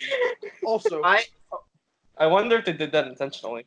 Aladdin 2019 is like the Asylum version of the original. Yeah. Yeah, basically. Okay, so I said enough. This movie's absolutely atrocious. I've explained everything. I probably had more in mind. Everything about this movie fails. There's things I can say positively about, like some of the directing, like I said, it's nice, and some of the leads are charming, but nothing that I can say is like, oh, I love this about the movie. No, nothing. Go watch the original instead. Go watch a better movie. Just don't fucking see it. You're gonna go watch our next movie. I can just imagine that the people who see this movie, who are looking forward to it in my real life, are not even gonna remember it a year from now. So what's the fucking point? Who cares? Exactly. Don't watch it. Can't wait for Lion King to make $1 billion. Oh god! Okay, I'm not gonna contribute to it. If I watch it, I'm gonna pirate it. I was in French class one time. We were watching a French dub of the 2017 Beauty and the Beast, and a girl in class was like, "I hope it's the people version." So, a year later, only some people are going to remember the people version. Everyone's going to remember the cartoon version. I wonder what they're going to call the new Lion King, because there's no people in it. The Discovery Channel version? The National Geographic version. Sure. Why not? Yeah. 2019 is absolutely atrocious, and Okay. I cannot comprehend. Here's the thing. I know everyone's complaining about these remakes, and it's understandable why. I cannot understand why someone is so hyped to see something that they already seen turned into the exact same thing, but with a different style. I don't see why people can be hyped for that. I don't want to burst anyone's bubble or shit on anyone's parade. I don't understand how someone could be like, I'm hyped to see a retelling of what here's the thing. My brother said, like, oh, the live action is better because you get more effects. Don't ask me why that fucking matters, because I don't know. I don't care even. Like, just I don't know why people. I don't know why people are so hyped for these remakes. I don't get it. I don't get why they even exist to begin with. It's nostalgia. Well, okay, here's the thing. Yeah, that's true. Nostalgia. Disney's only doing this to bait nostalgia. They don't care about creativity. They don't. If they care about creativity, they wouldn't have fucked over at least like half the directors. They wouldn't have made this movie. They fucked over Jon Favreau. They fucked over Edgar Wright. They fucked over. Yeah, but Jon Favreau's directing The Lion King. No, well, yeah, Isn't it's funny. It's funny. No, okay, not Disney. Excuse me. Marvel. They've got him locked in a dungeon somewhere. We have to help them.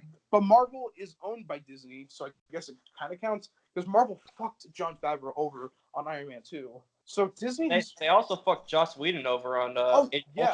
And Edgar Wright, and thank God it didn't happen with J.J. Abrams. Yeah. So yeah, Disney does not care about creativity. If they did, we would get like amazing movies from Disney commonly. Like the last movie that I liked from Disney was Robert Briggs the Urn. Even then, that's more of a personal connection because I love the original film so much. And does Mary Poppins Returns not count as a Disney movie? Oh, wait, what?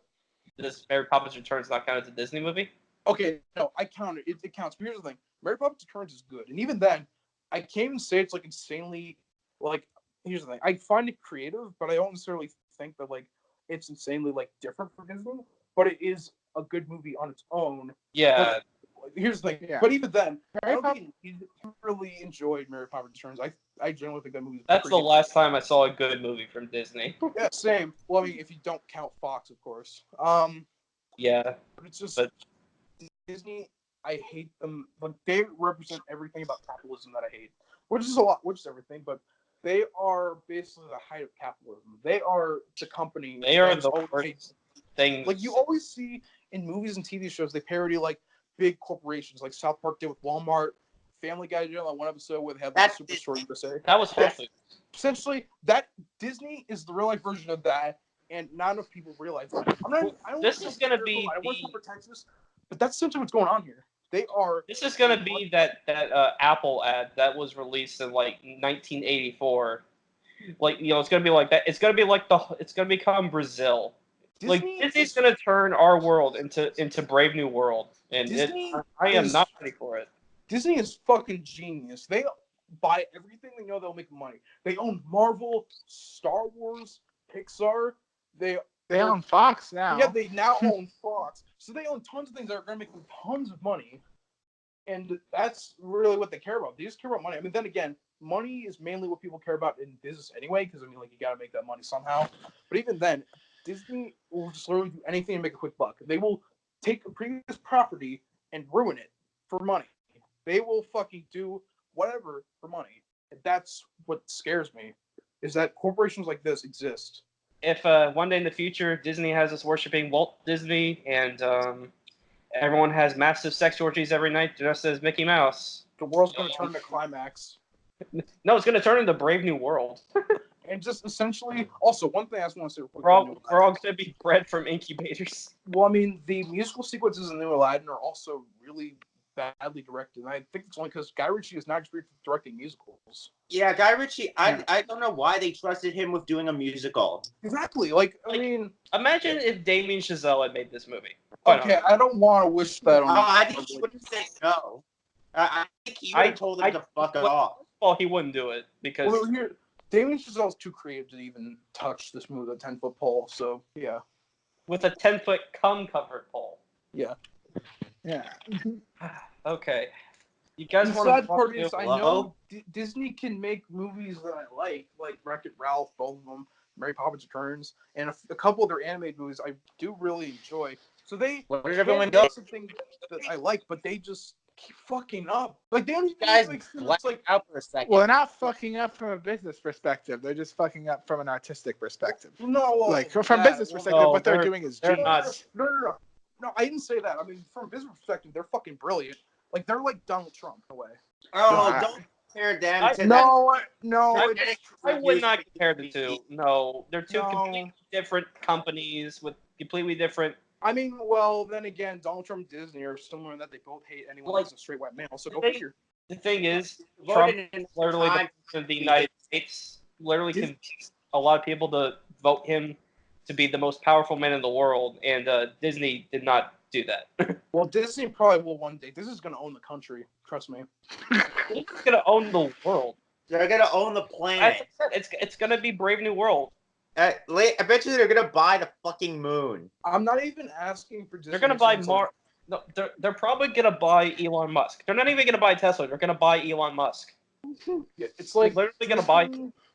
It's like, because I'm not even asking for Disney to make something that's like insane, like brilliant in art house. In order for me to like it, like you make something that's like somewhat mainstream. They could just make it good in your own Make it way. accessible, yeah.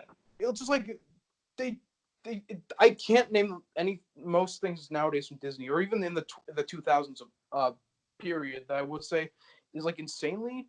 Like, I think the last thing that I would call like exceptional for them is Wreck-It Ralph. Even though that's probably more of a personal opinion of mine. But I mean, it's just like I cannot picture Disney making something that's like insanely like experimental. Like, even though a fucking David Lynch movie is distributed by Disney. Yeah. The Straight Story is literally a Disney movie. It's not even like made by companies owned by Disney. No, directly Walt Disney Pictures presents David Lynch's The Straight Story. Well, So- now some of That's David pretty wild. films That are kind of shocks owned by me, to be Disney. honest. Wait, what? Now some of David Lynch's films are owned by Disney. Yeah, that kind of scares me, to be honest. Okay, I said what I had to say. The feeling when a fucking Disney Channel movie was beaten out by a theatrical Disney movie. Let's sink in. Also, are you talking about Kim Possible was Uh-oh. better than the new Aladdin. Also a live action. Wow. Oh, Also a live action. That's a pretty warm take, if I'm being honest. Well, okay. The new Aladdin didn't have Patton Oswalt Yeah. fair. Oswald was in Kim Possible. for the opening scene and only. I wanted to be the villain. Why wasn't there more Patton Oswalt? I would have loved more Patton. I fucking love Patton Oswalt. Also, I just realized Hayden didn't get to talk about Aladdin, so I'll pass the torch. Yeah, on to you, Hayden. my friend. Okay. Well, if you had not told me that this was directed by Guy Ritchie, I probably would have thought that this was directed by the same nobody who directed the Beauty and the Beast one. True, very true. Like that's how lacking in anything this movie is. What if they were directed by the same person and Disney just lied to us? I wouldn't be shocked. I wouldn't put it past them. I actually would not be surprised. Sorry, there was several times during my viewing of this film that I just wanted to leave. I did actually look at my phone once. I never do that, but I did it this time, and I was like, "Fuck! It's only been a half hour." And pretty much, it's just like Brian said from the first scene. I literally snuck out to watch a better movie for 15 minutes. Keep in mind that pretty much every scene in Aladdin. Yeah. Keep in mind, I pulled about that masterpiece later. Yeah, keep in mind, I pulled a double feature the night that I saw this. I saw John Wick 3, which I thought was a lot of fun, and then I saw this. I cannot stress how much of a come down this was, and how much I just wanted to go home. Oh Lord. Yeah, so pretty much again, just like Brian said from the very first scene, I was like, "Oh no, what have I done? Why am I here?" Like, and then by the time Will Smith showed up, and it's that thing, all that, like I don't even know what to say really. It's just that like there's nothing to really admire about it. I was bored or I was like confused because it's just Aladdin again, but longer and more boring. That's basically all I gotta say. Aladdin boring. Sorry. Yeah, how do you make Aladdin boring? Yeah, how do you make Aladdin boring? They found a way. They found a fucking way. Let's talk about Let's talk about a good movie now. Let's talk about actually, a better movie. Okay. Actually, it's a great movie. It's an amazing movie. Wait, my Okay. favorite, George and I's favorite movie of the year so far. Can I introduce you? It's actually supposed to be me and George's Bazinga. All right. Sure. All I'm gonna say is, picture this: I'm a bag of dicks. Put me to your lips. Nobody's. Oh fuck! Are we gonna talk about Booksmart? Nobody gets shook. That song is awesome. I Even genuinely separating fucking hate that itself from song. the film. Okay, the first time I listened to that song, I fucking hated it. I was like, this is a fucking god awful song. Huh? But I think now it's grown on me just because of Booksmart. Okay. So I didn't like Booksmart. I thought it was okay. I thought it was generic as fuck. I don't like Superbad. I really didn't like Superbad whatsoever, so I wasn't looking forward to this movie at all. Not really that much like Superbad, quite honestly. Aside from the setup and general premise, Aside from the premise, they're like they're kind different of similar. presentation. Yeah, the presentation.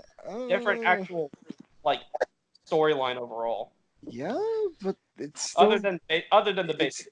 it's better than Superbad. It's better than Superbad, but Superbad's fucking awful. So like, what's the bar for that? Is that Booksmart is just kind of average. I genuinely didn't care for either of the two main characters. It felt like just watching two people annoy the fuck out of each other, or just like. The thing with Superbad is that it begs you to fucking care about a relationship that they spend no time really developing, just telling you, oh, yeah, they're close. It tells you they're close. It doesn't really show it enough.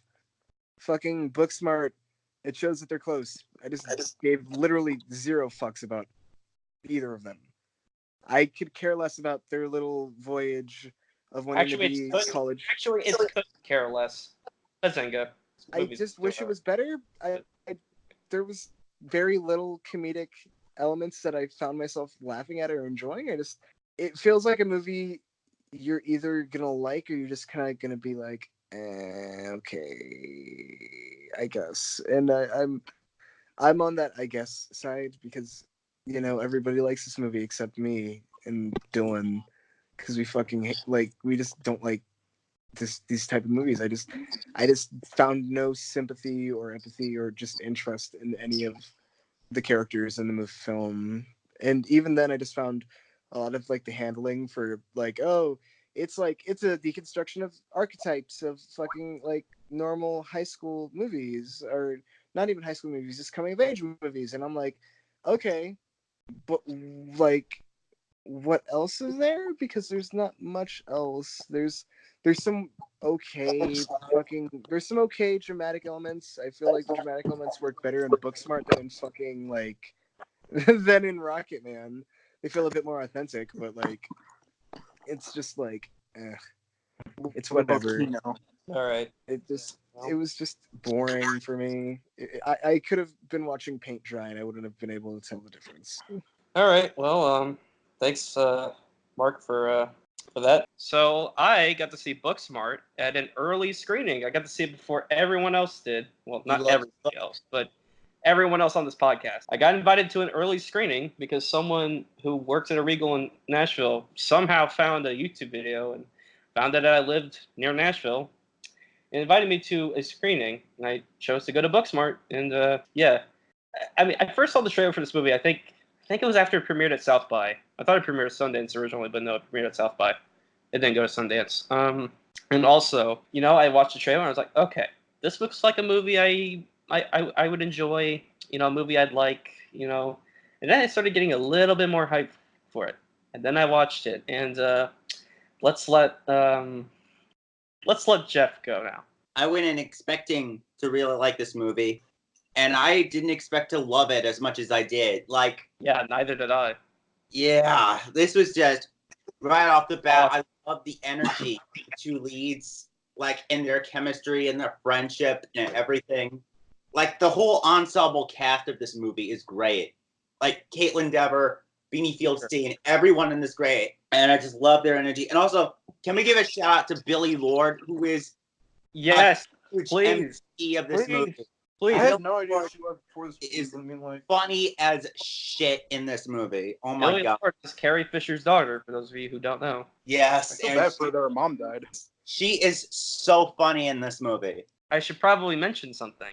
Yeah. Kate Dever and Beanie Feldstein actually lived together while the film was being shot.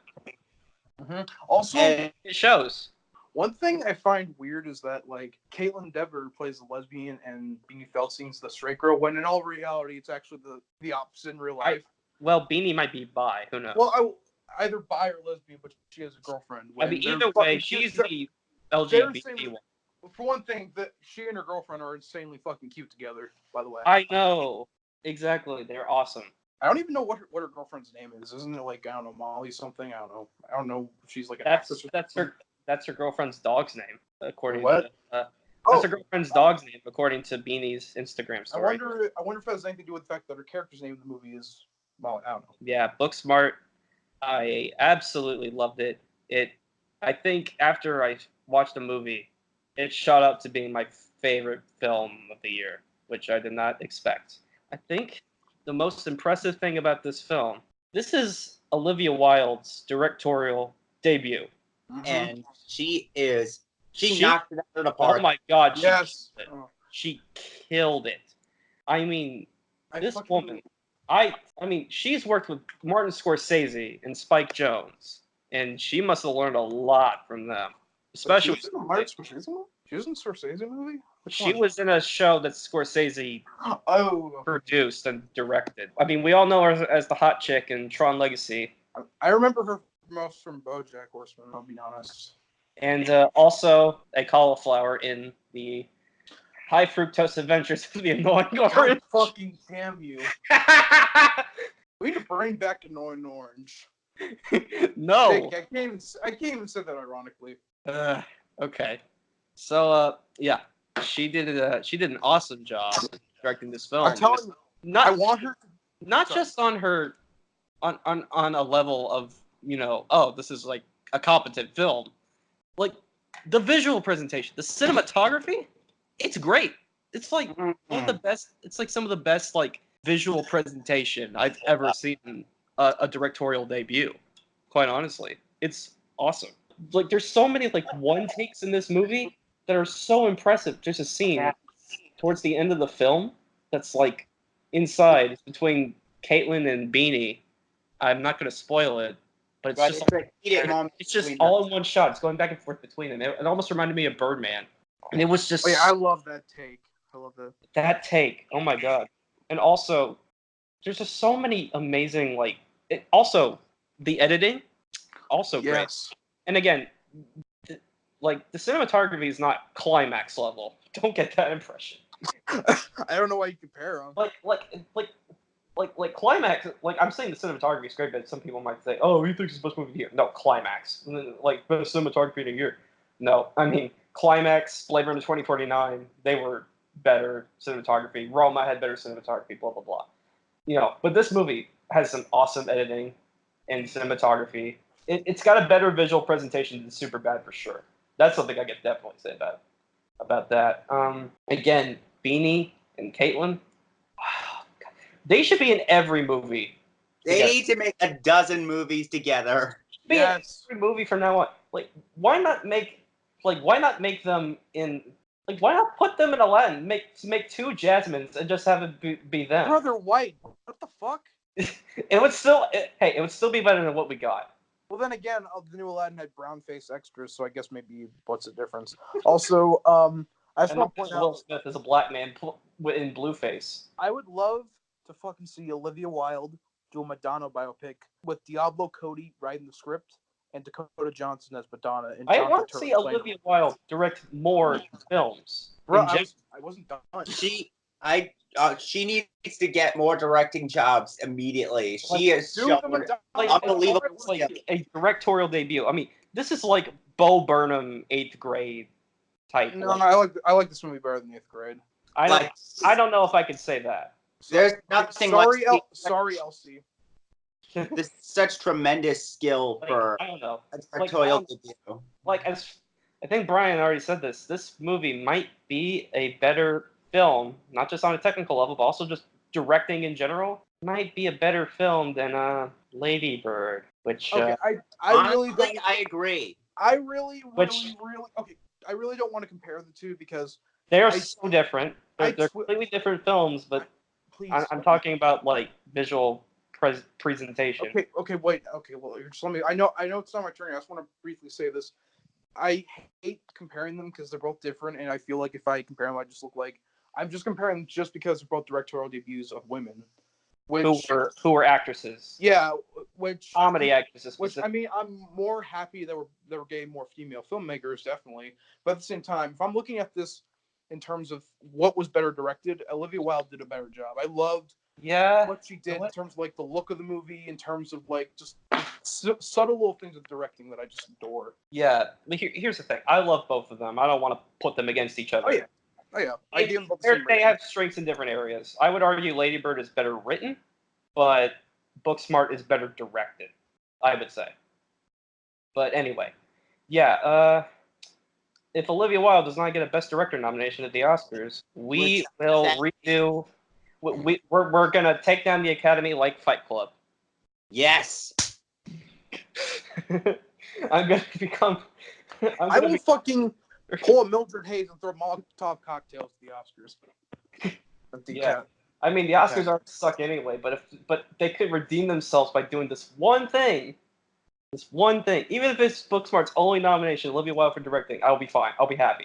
But it's probably not going to happen. Anyway. Sadly.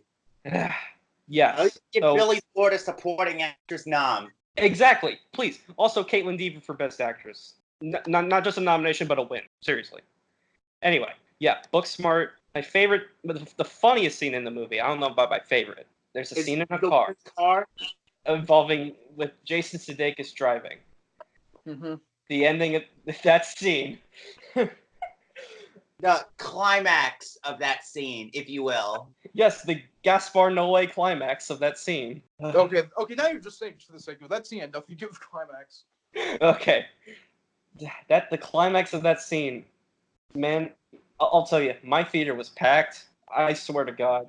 At the end of that scene, everyone, including me, was laughing so hard people in other theaters could probably hear it. It was awesome. It was so funny. I was in literal pain after laughing at that scene. Both times I watched it. I saw this movie twice. There's so many great scenes in this film, and oh yeah, the party scene and stuff. It's just obviously Billy Lord is great. Such a highlight. She's so funny. It's like that one girl who just keeps None of them are randomly funny. at all the parties. Also, who is the every side character in this movie was like great. Let's talk about the pizza delivery guy for a second. Let's talk about the pizza delivery guy for a second. That scene was fucking funny. They used their hair as robbery masks. That was Yeah. that was the funniest part of that scene. And what happens with the pizza guy later? Not gonna spoil it. Oh my god, bro, that fucking part had me dying. That killed me. That reveal killed me. By the way, Annapurna just dropped Booksmart merch, and they have the Jared T-shirt. I want to cop all I that. want one. I want that. Also, let's not forget, the guy who played Jared has come a long way from 2015 Vacation. Bro, I was shocked by that they were the same person. Can I just say, he looked, from first time I saw his character, I shit you not, I thought he looked like Michael Crawford, the guy from Hello Dolly. Oh, okay. That was interesting. Wait, what? He has that kind of goofy face to him. You know, it's funny you mentioned Hello Dolly, because before this film, Beanie Feldstein was in the Broadway production of Hello Dolly. Really? Oh, Yup. shit, wow. And apparently she's awesome in that. Well, I mean, when isn't she? I know. Like, she was so... I mean, she was really funny in Lady Bird, too. Let's not forget that. I hope in Jonah Hill's next directorial effort that he'll cast Beanie Feldstein. I mean, they're related, so I mean, like, They're literally brother and sister. yeah, exactly. You're related? You They're didn't know brother- that? Yeah, they're brother and sister. You did not Oh know my- that? Oh my god, how did I not know this before? Now that I know it, I can't unsee it. They Yeah, look so alike. Okay, They the weird look thing so is, alike. I the can't weird unsee it anymore. the weird thing is that I thought that she was his daughter, but then I realized that fucking Jonah Hill's way too young for that. He's not old enough. Okay. I mean, if that was the case, then he must have had a fucked up life. Beanie Feldstein and Caitlin Dever, they're like the highlights of this movie, man. They are awesome. They're funny. Oh yeah, there's another scene. I think they're with this girl who, by the way, is also in Glass and Ma in a bathroom. I thought that scene was great. Yeah. Holy shit, that was the same girl? Yeah. Oh, I thought I recognized her. Wait, who was she in Glass again? I forgot. I don't even know. Wasn't she like a friend of Casey's? She was just the cheerleader. One of the cheerleading girls that got kidnapped.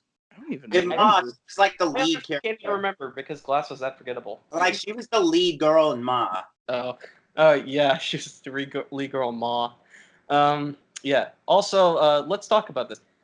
So the funny thing is, two of the actors in this movie are actually pro skaters, like skateboarders. One of them is the girl Amy has a crush on, and the other is just one of the Chads who... He's the guy who rides a skateboard down the school hallway with a fire hydrant. They were awesome. They were funny. They were so funny. This entire cast, oh my god. The It's just... entire ensemble cast is just amazing. Exactly. Like I loved like all the comedic actors that popped in this movie, like Jason Sudeikis as the principal, Will Forte and Lisa Kudrow as the parents. Oh yeah, Maya SNL. Rudolph as That scene with the parents was funny. Yeah, Oh, yeah. it's nice to see Will Forte. Still Oh yeah, they spoiled this in the trailers for some ungodly reason. But it's one of the funniest parts of the movie, the panda bear. I didn't remember that in the trailer. What the hell? It was in the final trailer. Well, then again, But I didn't watch. it was any the of Red the Band trailers one first. because they were talking because yeah.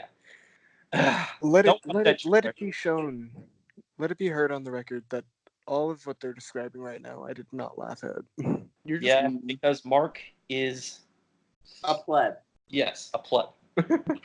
Anyway. I am big pleb. I'm talking too much. I'm not letting Jeff talk, but there's just so much I love about or this me. movie or Brian, yeah, that I just really just want to gush about it and talk about it and talk about how you should go see this film that's directed by a woman and has a character who is gay and is actually awesome than Will Smith in a Snapchat filter. Yes. No. So I went in expecting to love this movie, and I loved it very much. I've actually seen it twice in theaters now because I loved it so much. It's my #1 favorite of the year so far. I love the ensemble cast. I love the energy. I love the story. I love how relatable the characters are. I love how heartfelt it is. I love the visual presentation. I just love everything about this movie. It's just so memorable. I highly encourage everyone to go see it more than once even. And it's just fantastic.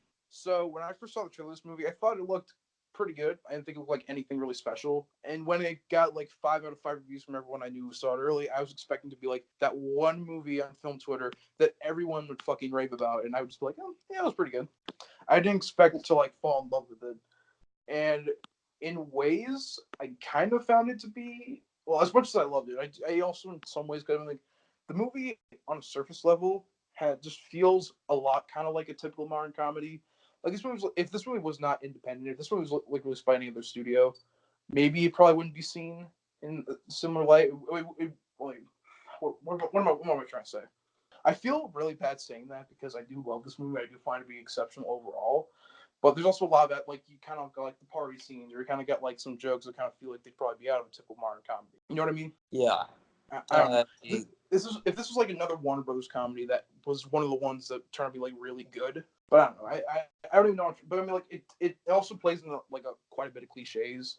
But most of the cliches I think are actually pretty fucking well done and well executed, and actually feel that are used in the story to feel more realistic.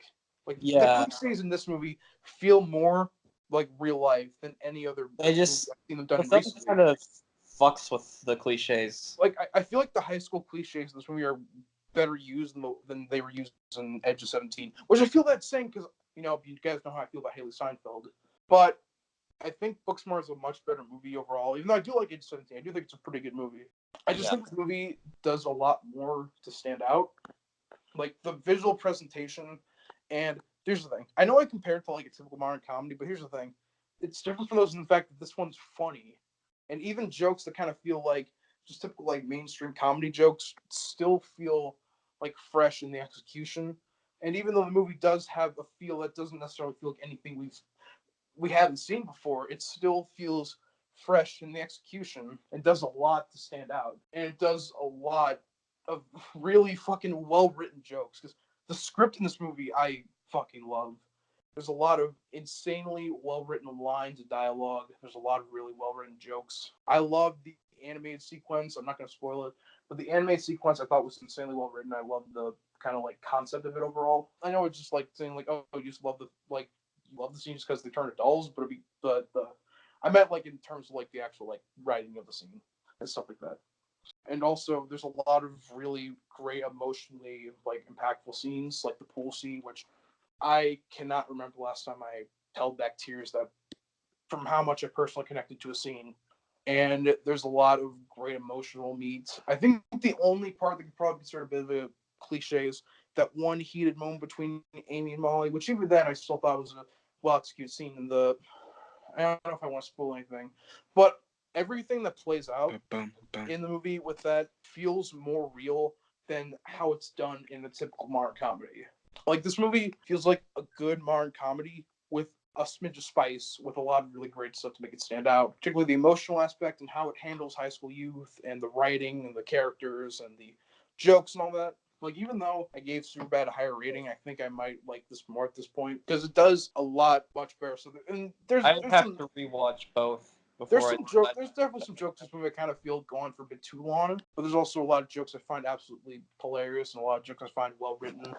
I love the way the characters are written and how they feel so real in terms of actually like being teenagers. Like they are teenagers. I love the plot of this movie and the concept. Like we've all seen movies about like nerds that kind of want to prove they're cool, but the way that it's shown in this movie, like you said, feels fresh. This movie overall, basically what I think this movie is, it's insanely fresh and really well executed and insanely well done and impactful use of stuff we've seen before. And I love that about it. Because here's the thing, as much as I complain about cliches, I do believe you can use cliches in a way that works. And this is prime example. Oh, you absolutely can. Even though there's some aspects of this movie where the cliches do kind of feel a bit tired, but not enough to where I can just say this movie's just completely mediocre. No, not at all. And this movie is basically proof that you can use cliches in a way that works, and not just in a way that just makes just like a typical like coming of age movie like The Way Back, for example, which would be completely mediocre for Sam Rockwell. Also, I want to say performances are all great. The jokes are well timed, well written. See, I wish I had more to say about it, because like whenever I'm just indifferent to a movie and I could care less, I just find myself in a weird spot where it's just like, yeah, I didn't like it. And my issues are so like rooted in fucking subjectivity. It's so like, it's just Yeah.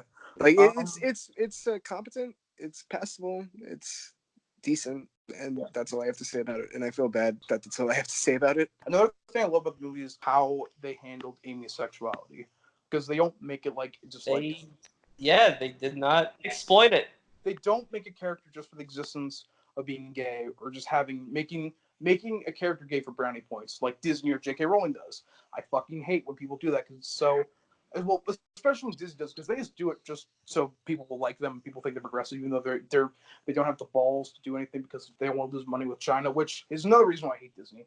But with this movie, Amy's not just a lesbian character; she has a lot more to her, which is insanely good for representation and amazing way to do representation. Like, because she's not just a gay character; she has a lot of things about her. Exactly. And she's not just like a gay stereotype. She's not just one thing, she's more.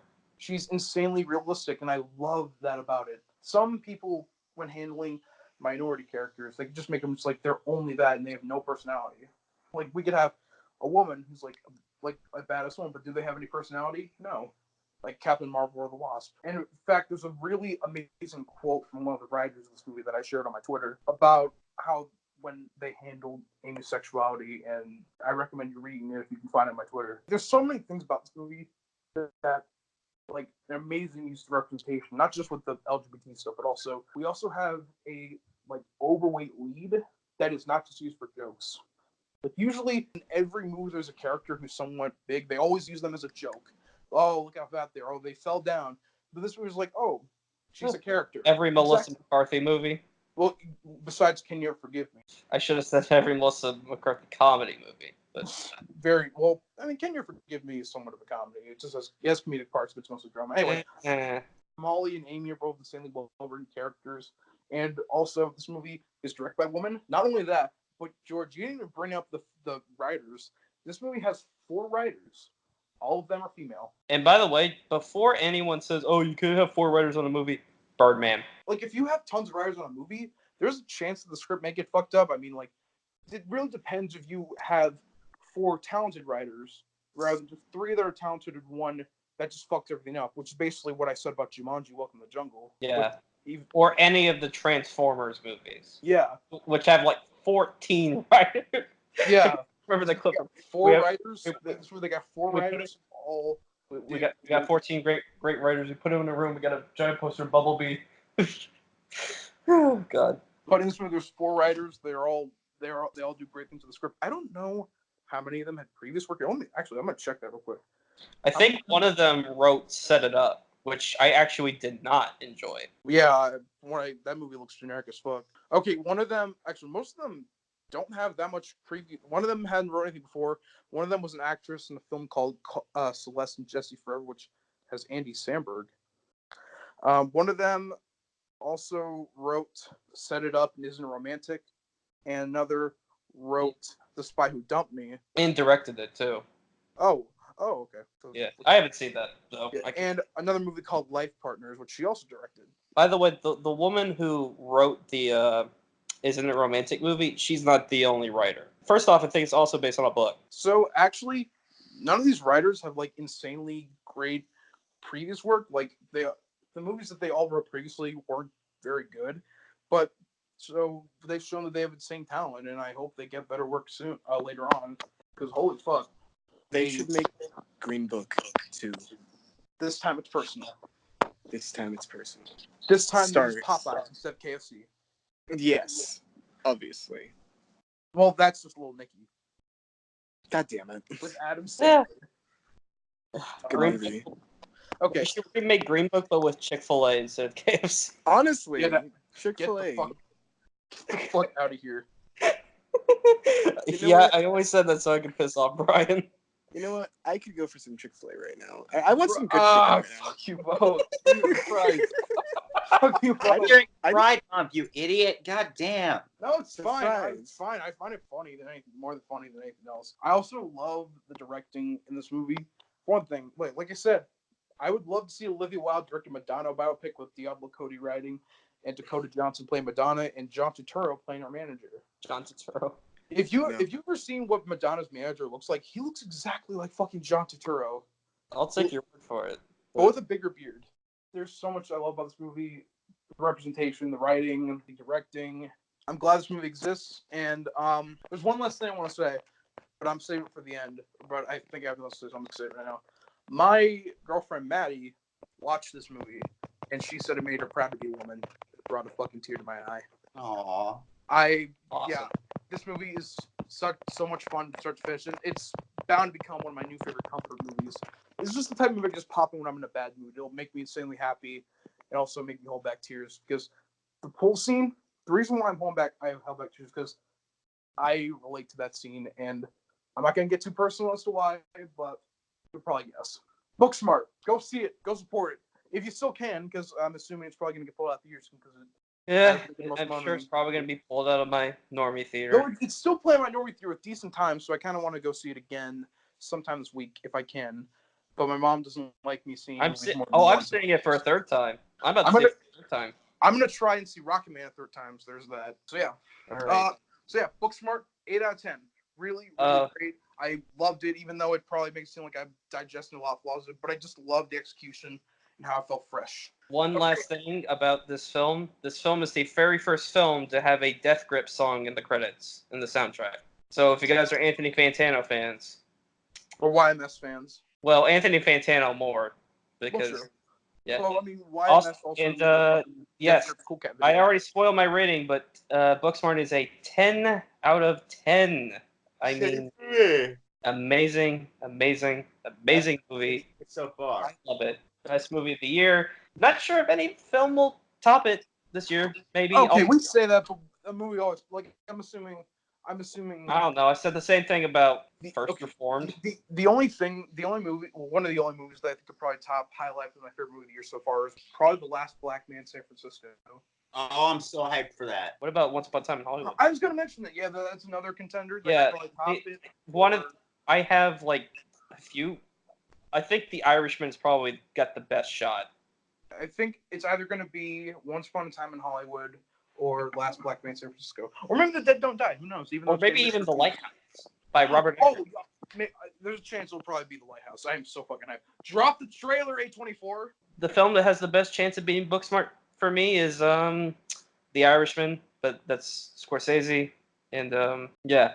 Also, speaking of The Irishman, let's talk about how Martin Scorsese is apparently losing his mind over the euthanization process. I can imagine, because it's something that's probably sounds stressful. But hey, it's probably going to be better than any of the de-aging effects Disney has done. The de-aging in Captain Marvel was good. Oh yeah, and Ant-Man too. I'm not saying that it was bad. I'm just saying it's going to be better. So let's get on to Jean Wick. Jean Wick. The new French movie by Gaspar Noé. Jean Wick by Gaspar Noé. So, I've seen this twice now. And the first time, my feelings were kind of mixed because I went in with the wrong expectations. I went in assuming that this was supposed to be the last one in the series. So, I got really confused by the way things played out and how I felt like it just ended on a, wait, what note? Because I was thinking, okay, there's no way they can just end it like that completely. Because that's not a satisfying conclusion if that's supposed to be the last one. It's not. It's not the last one. So I just went in with the wrong expectations. So naturally, I saw it again, and I liked it much more that time around. It felt much more like just a natural progression of things.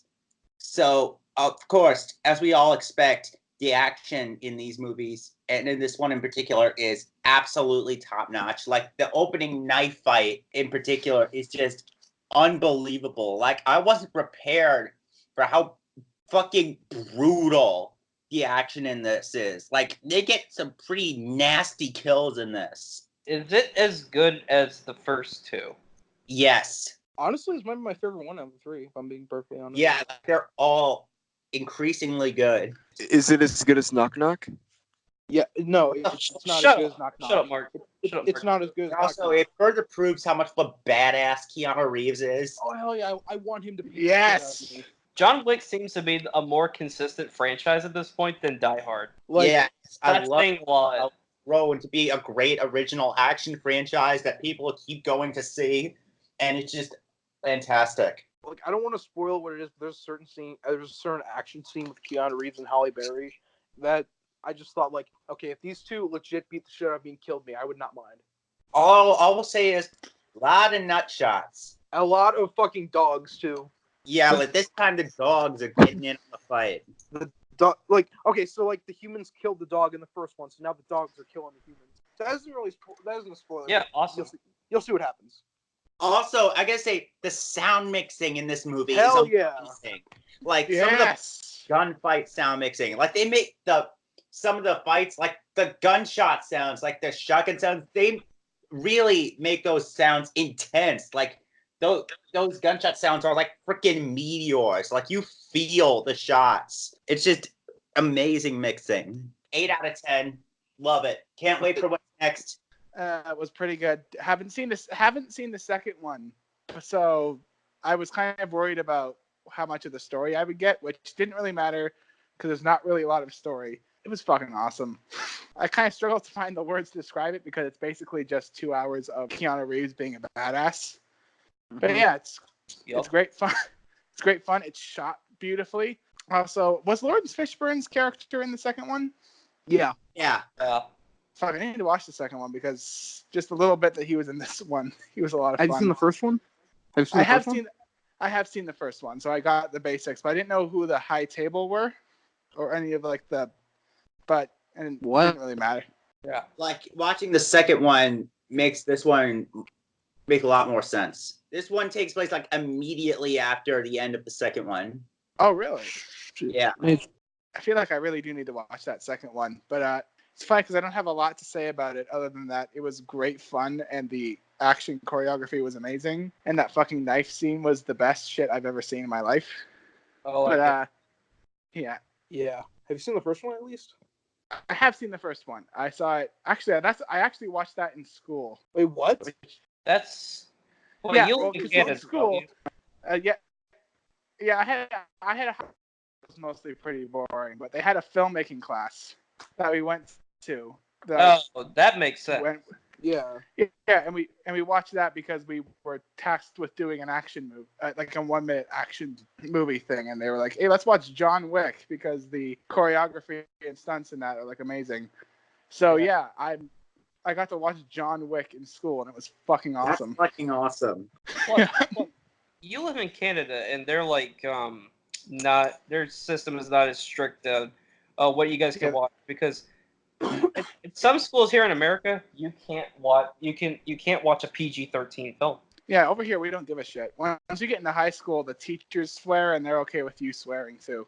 Well, over here it depends on us. My broadcasting teacher showed us like what I think it was The Imitation Game, and because school was such a stickler about Alan Turing being gay, he was forced to edit out a certain scene. What the fuck? Are you fucking kidding me? Because my school administration is so homophobic. He didn't want to do it, but he was forced to. What the fuck? Fucking awful Well, humans. that's unfortunate. Yeah. Okay, so Jean Wick, part 2. I really enjoyed this movie. I didn't know how to. Here's the thing, I did not see this movie opening weekend because the weekend that it came out, I was fucking busy as hell with schoolwork. That on Sunday I actually did not get a single wink of sleep. I stayed up all night finishing a school project, so I was busy as hell.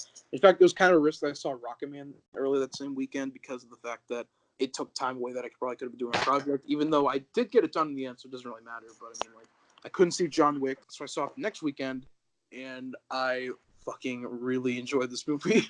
It might be my favorite of the three, but I need to rewatch the first two. I disagree with what people are saying about the story. Well, for one thing, John Wick, I hate to use this as an excuse, but let's be real. John Wick isn't really known for its story. But even then, I actually liked the plot of this one. I liked where the plot went. I think in terms of story, John Wick Chapter 2 had the best story because it relied mostly on the story. Here's the thing. When I watched John Wick Chapter 2, I was a bit underwhelmed. I hate to sound like a normie, but I did not expect there to be like a lack of action in the first half. So I was like, and I wasn't really paying too much attention to the story because I was a fucking idiot. So I got to rewatch the second one.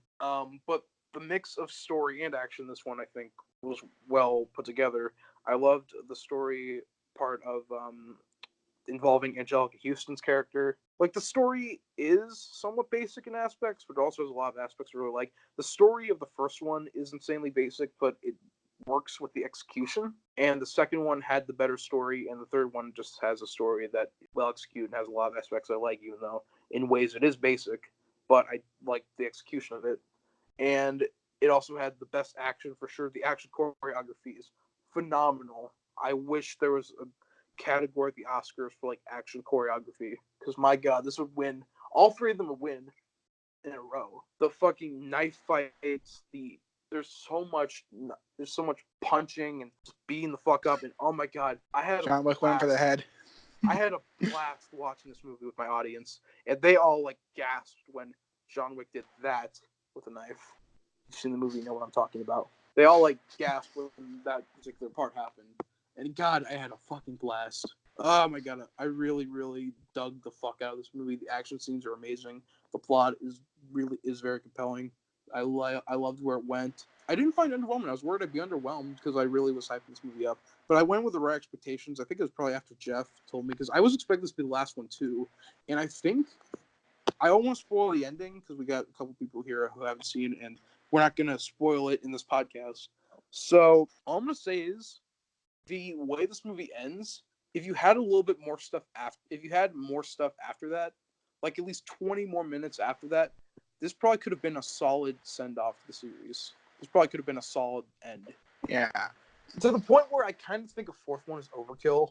Like, I think 3 movies is a bit of overkill, even though this movie completely works as a third installment, but I think a fourth movie is pretty fucking overkill. Though I'm sure it'll be good, but I am worried as to where it'll probably go, because I think that's a bit too much. I think 3 movies is usually the limit here, unless it's something like Harry Potter, where they're based on more than 3 books, and they know what story they're telling. Other than that, I think most things should just stick to a trilogy. I really don't think that it's necessary for a lot of series to go after a 3. Except for, like, Mission Impossible. I'll take fucking 10 more Mission Impossible movies. Yeah. Well, yeah, so John Wick 3, I really, really, really loved. Keanu Reeves is a badass.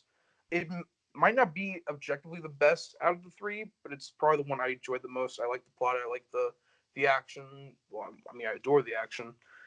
I liked where it went. I liked all the aspects of it. The cinematography was gorgeous as usual. The music, of course, is amazing. I really don't have anything else to say. It's just, it does everything it wants to do so amazingly well. If you know what you're getting into, then you will love the shit out of this movie. And it's currently my 5th favorite of the year so far. I probably didn't go into enough details why I love, but it's like it's easy to explain. If you know what you're getting into, then go in there and you will have a blast like I did. I really dug the fuck out of this movie. Completely agree. Yeah. I can't wait to see it. Oh, you're gonna like it. Wait, do you like the first 2? Yup. Then you'll like this one. Yeah, this is just more John Wick. I don't think it's really justified saying that like this movie's like a complete letdown. And there's probably aspects that maybe could have been done a bit better, but I can't say that this movie really let me down at all. For one thing, it kind of exceeded my expectations in ways. So, I mean, I don't really understand calling this movie like a complete letdown, unless you were expecting the story to be like insanely deep and brilliant. Are people saying it's a letdown? I don't know. I haven't really stayed. It got mixed reviews when it first came out. Really? I haven't been too involved with the discourse on this one. I don't know, but it also got a lot of positive word of mouth. But I don't know, it's really hard to find a general consensus. That's just when it comes to film Twitter. John Wick 3, 8 out of 10. Even though I'm kind of worried where the 4th one's going to go, I am looking forward to it. I love you guys. Thank you guys for listening. Okay, well, I say I love you guys. I mean, I love the people around me in this podcast, but I do love all of you, the listeners. Thank you for listening to us ramble on about all these movies. and just drone on, because I can imagine you're probably bored of us by now. Thank you, and I wait to do more podcasts because I'm getting back more into it. I know we've been late on this shit, but I'm getting back into it, and we're gonna make sure we do good. So thank you guys so much for listening. I love all of you. I love all the people around me right now.